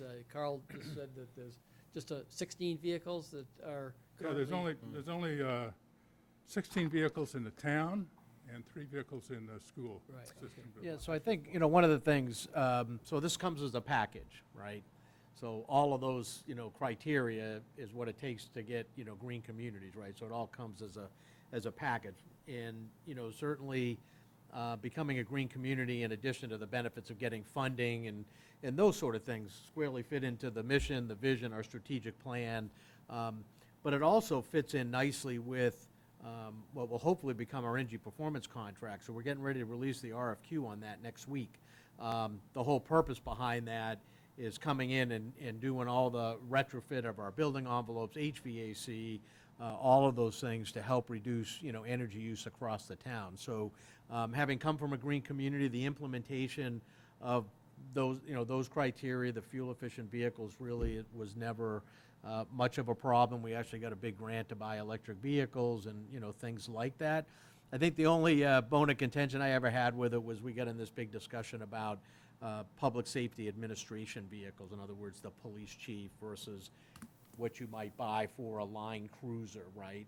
But we're already doing that. So the chief's SUV, it's a 6-cylinder Ford Explorer. It's not, I'll say the police package that you'll see in the patrol Explorers and things like that. So it really was a non-issue, and I mean the benefits were just enormous in terms of helping to do the best that we can in our energy consumption for the environment, reduction in greenhouse gases, and all the associated benefits of it. So my recommendation of this policy, as it's listed in your packet, that is the template. If you go and search the fuel efficient vehicle policy in Chatham and it's exactly the same, right? So that's their boilerplate. I would encourage we don't tweak it really because then it's probably likely to start getting in back and forth in questions. So they pretty much want you to follow the template. But in practice, it was not only a good thing, but it really wasn't difficult to manage. And I was actually surprised when I saw the list to see almost 100 vehicles. Most of them are exempt, so we're dealing with a small number. And you know, for most of them, I don't think we'll have any problem when we get ready to replace those to get vehicles that are more, you know, more efficient than what we currently have. So they're getting better all the time. So at that point is, if there's no other discussion about this used vehicle use policy, someone prepared to make a motion? Sure, I'll make a motion to approve the first reading of the draft fuel-efficient vehicle policy as presented, and to discuss the second reading at the August 17th, 2021 Board of Selectmen workshop. Is there a second? I will second. All those in favor? Aye. Aye. It's unanimous.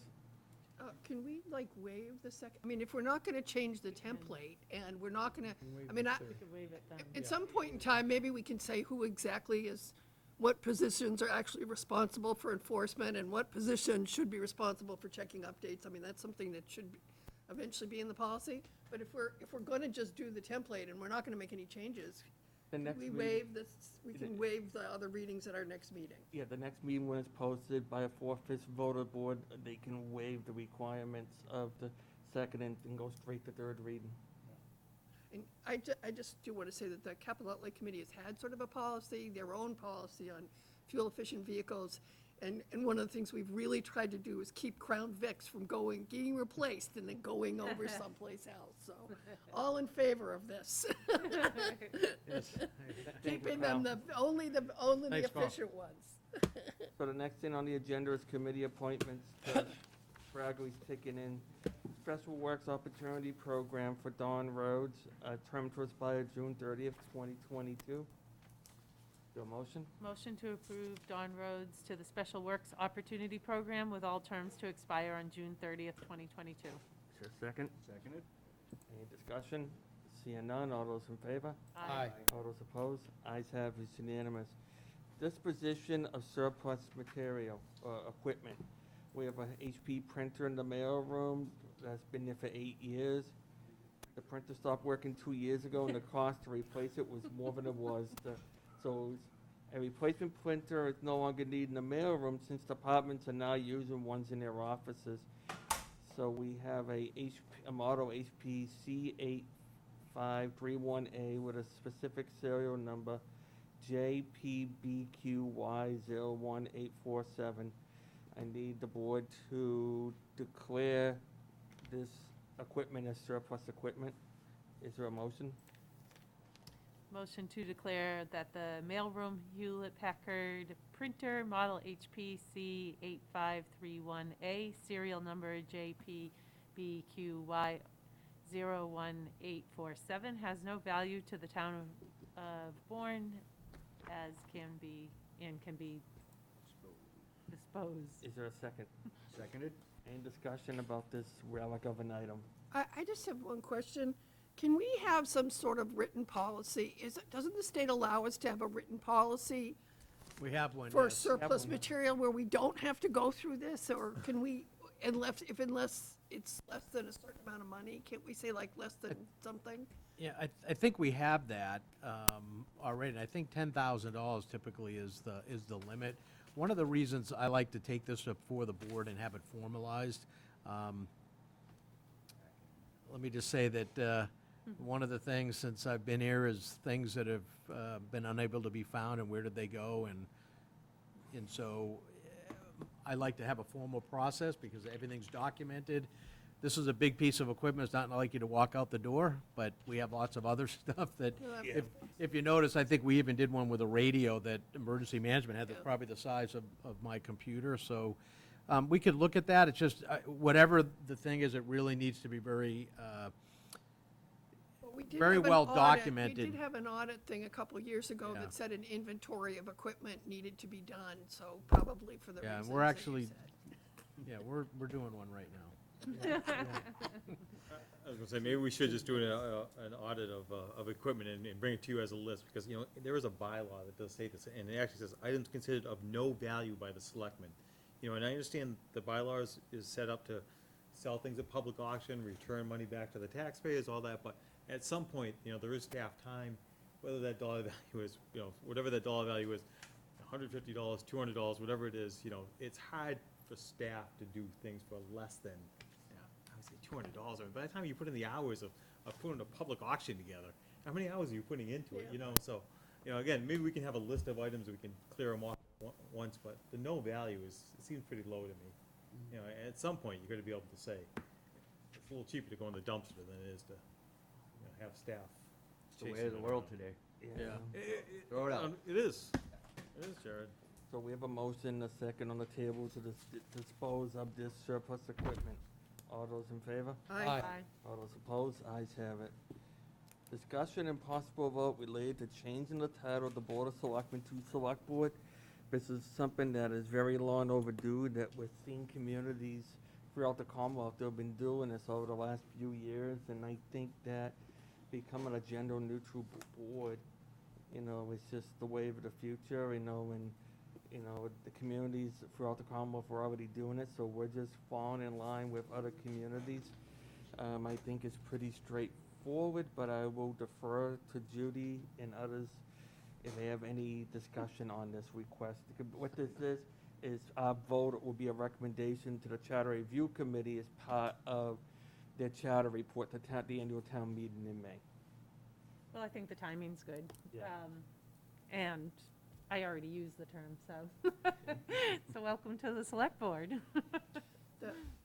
One thing I think we should also say, though, to change the name of the board to the select board in the town charter, and that the members of the select board be referred to as select board members, so that it's complete, they don't have to come back to us again. I agree. Yeah, Yeah. that's fine. Old habits die hard, though. Yeah. I think it's a transition, but I see my name referred to as selectman, and I'm already thinking that that's becoming archaic.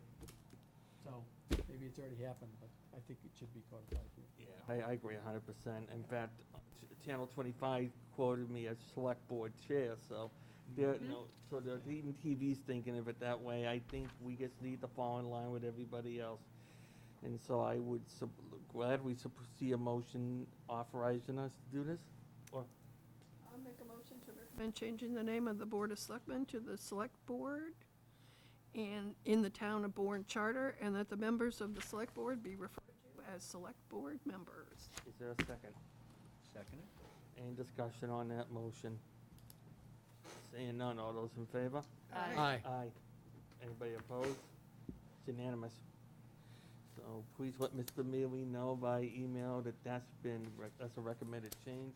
Okay. In the capital improvement program change name, discussion and possible vote related to whether or not the capital improvement program as referenced in the town charter should be changed to capital improvement plan. Personally, I've been calling it a capital improvement plan for years. I think when you identify it as a program, it gives it, it gives it a different way of thinking about it. I think that just being changed to a capital improvement plan will just make it more consistent. What is the pleasure of the board on this? Well, it does help to plan. Yeah. I like having a plan in place. Yes. So in the bylaw, 1.5, it's calls the capital improvement program. Yeah. But in the charter, it says capital improvement program, and then when they start talking about what you do, it talks about the capital improvement plan. So my suggestion, would we recommend the charter, section 7.2, change it to capital improvement plan, and that we simultaneously, or shortly thereafter, change the town bylaw to say Yeah, capital that's improvement plan and the capital budget, because in what's written in the charter is that the capital budget is the first year of the capital plan. Yeah. And so the capital program isn't, I don't know. That's just my thought. Make So- it consistent good everywhere. process. Yeah, exactly. So, who wants to make a motion? Motion to recommend changing the name of the capital improvement program to the capital improvement plan. Is there a second? Seconded? Any discussion? Seeing none, all those in favor? Aye. All those opposed? Ayes have it. And just as and an item on the tracker is to put that bylaw, to change the wordage of the town bylaw Right. to make it consistent with it. you know, as a future agenda item on the, you know, for that. Yeah, it's a minor, yeah, it's such a minor change, and we did a minor change to the capital outlay bylaw to change the date from March 15th to January 10th, but I don't think the bylaw that's on the town website shows that change. Well, wouldn't we need to, this needs to still go to the charter review, right? Right. Those changes, yes. Yeah. So, So we wouldn't do the bylaws, probably? We could do it simultaneously. Yes, I mean, so, no hurry, but as long as it's on for maybe the annual next May, you know, can be part of it, so we got the winter. So the That next would just thing, be a sequencing issue, right? So that'd be when you'd implement the, Yeah. this has to happen before this first, happens. before you do the next. Yep. Contingent or whatever. Yep. Town administrator's report. So I just have a couple updates. So I'm sure folks are wondering why we're meeting on Monday instead of Tuesday.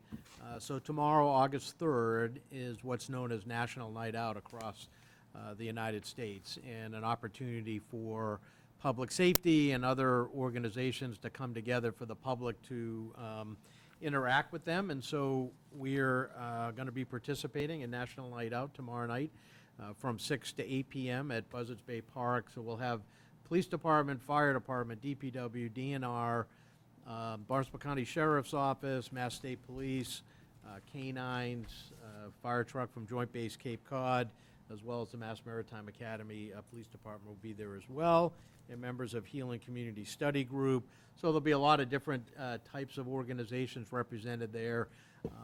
The Bourne Police Patrolmen's Association will be cooking hot dogs and hamburgers and that kind of thing, so it'll be a great opportunity. The weather's supposed to be good tomorrow, sunny all day, so we don't expect any rain. So come on out to Buzzards Bay Park. Splash pad is open for those that want to get in before 7:30. But come out, it'll be a great time, and, you know, there'll be lots of things to, you know, touch and, you know, especially for the kids and things like that. So we're hoping to get a good, you know, turnout tomorrow evening, so if there's any. Through the chair, have the schools also send out information about this? Could they send it out That on I their don't know. email, like as an email I haven't blast? seen anything, no. Is that something we could, I mean, even if it's, Well, I'm meeting with Kerry Quinlan Joe tomorrow morning. I mean, I Yeah. can ask her if they can send something out. I yeah. mean, A blitz on Twitter feed or something. yeah, yep. Okay. I just wanted to give a quick update. I know the board's aware of this, just for the community. They just announced the next round of dredging grants. And so Chris Southworth and Rich Libben, who's the chair of the Shore and Harbor Committee, traveled all the way down to Wellfleet to accept our grant award from Secretary Keneally from the Executive Office of Housing and Economic Development. $250,000 coming to the town. And interestingly enough, not all the towns sent some, and you're thinking, you know, you get the secretary of the department handing out some pretty big checks. So I'm just proud of them for, you know, willing to take the drive to Wellfleet, which is not always the easiest thing to do in the summertime.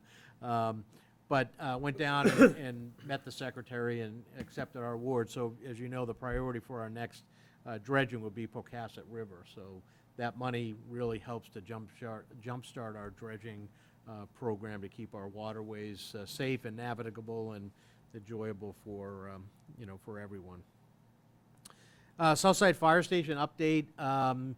So we're going to have a meeting next week. We're going to hopefully have the committee approve the request for proposal to go out to look for parcels of land for the Southside Fire Station. So this is taking a little bit of effort as we, you know, tried to identify really the best location coming out of the response time study and things like that. So we'll be meeting next Thursday, assuming the rest of the committee can get together, and hopefully we'll be able to issue that request for proposal shortly thereafter. Expected timeline, if we can get that issued somewhere around the third week of August. About 2 weeks later, typically you get questions, if anybody has questions they want to ask, and usually about a 30-day time frame to, you know, receive those proposals. So if everything, you know, works out well, it could be set up for a potential town meeting vote in November if everything happens according to plan. So we'll just kind of have to see how that works out. For those of you who know, we're still looking at the structural issues down in Pocasset. So we had a structural engineer on site last week, and we expect to have that report hopefully by Friday of this week. just because we know that station's going to need to be in operation at least for a little while until we actually get a new station built. So that's kind of the update on that. Anybody have any questions on that? Okay. Wastewater treatment facility, we, I just have one question. Yeah.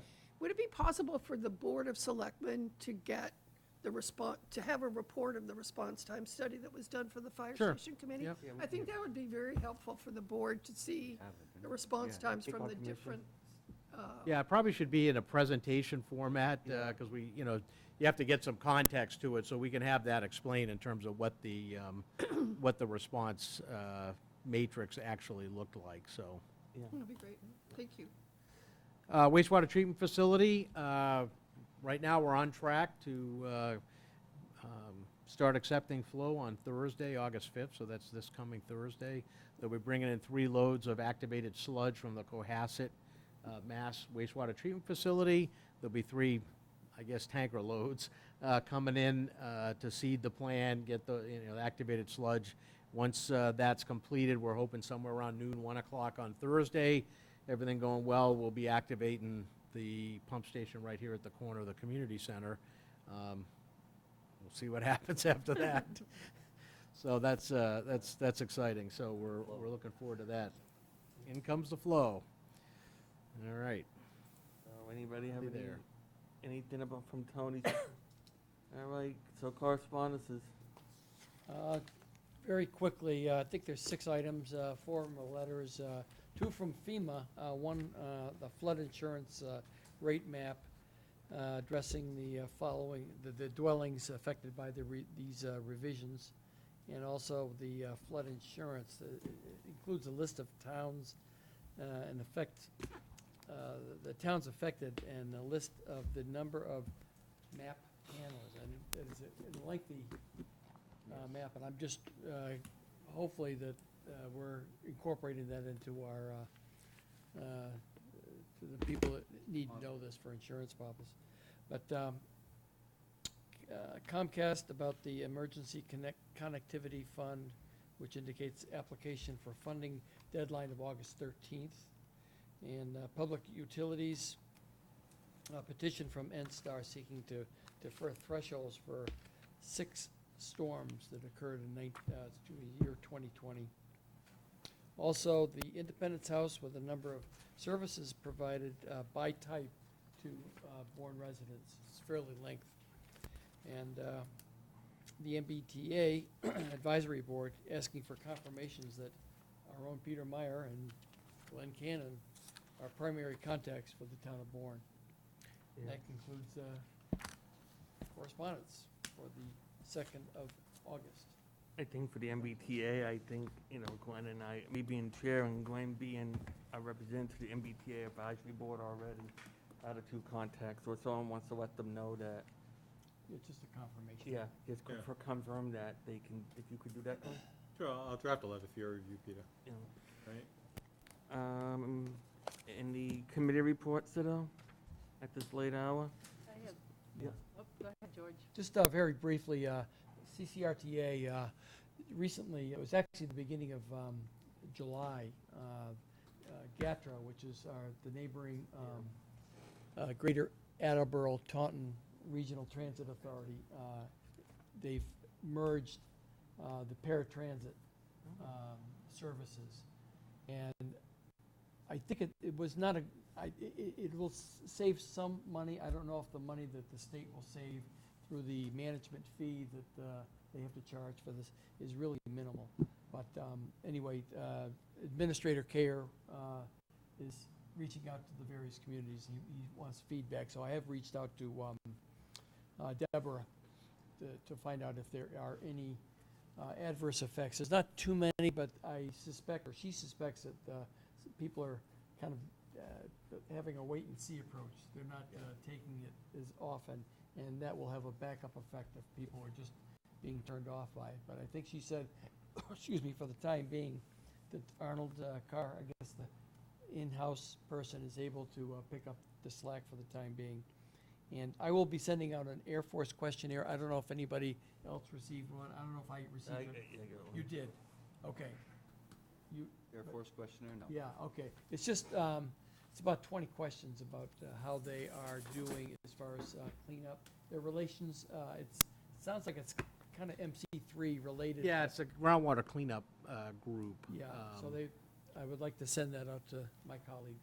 And I think the deadline is 17th of August. I Right, think it's around the something like middle of August, but anyway, just to let you know it's coming. Thank you.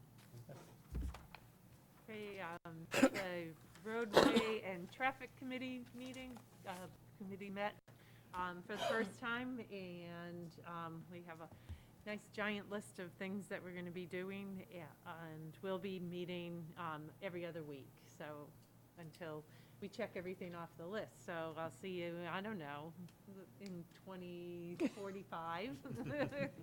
So, but it's good. Good energy, good organization, some great ideas of how to proceed, so. Thank you. Any other reports? I just have one question for the board and to the staff. Have you all received a letter from a P.O. box in Sagamore Beach, or no, South Sagamore? South Sagamore, In the Sandwich last Road. few Yeah. days? 83? Yep. Yeah. All right, I mean, Post or now P.O. box, but the physical address is to the South Sagamore Post Office. My thing is we get these letters every few months in the mail, and it has an address, but when you read the information, there's no name, there's no address or contact information to the sender. As far as I'm concerned, that information is spam. I mean, Shred. yeah, shred it. You know, don't even bother, and I mean, if the person's out there watching it right now, don't even bother sending it, because it goes right in the shredder. I mean, unless you want to put a name and address to it, don't send it to us, because to me, it's not worth the paper it's written on. If it's that important, put your name and address on it. With that in mind, is there a motion to adjourn? Motion to adjourn? Is there a second? Second. All those in favor? Aye. Aye. All those opposed? The ayes have it.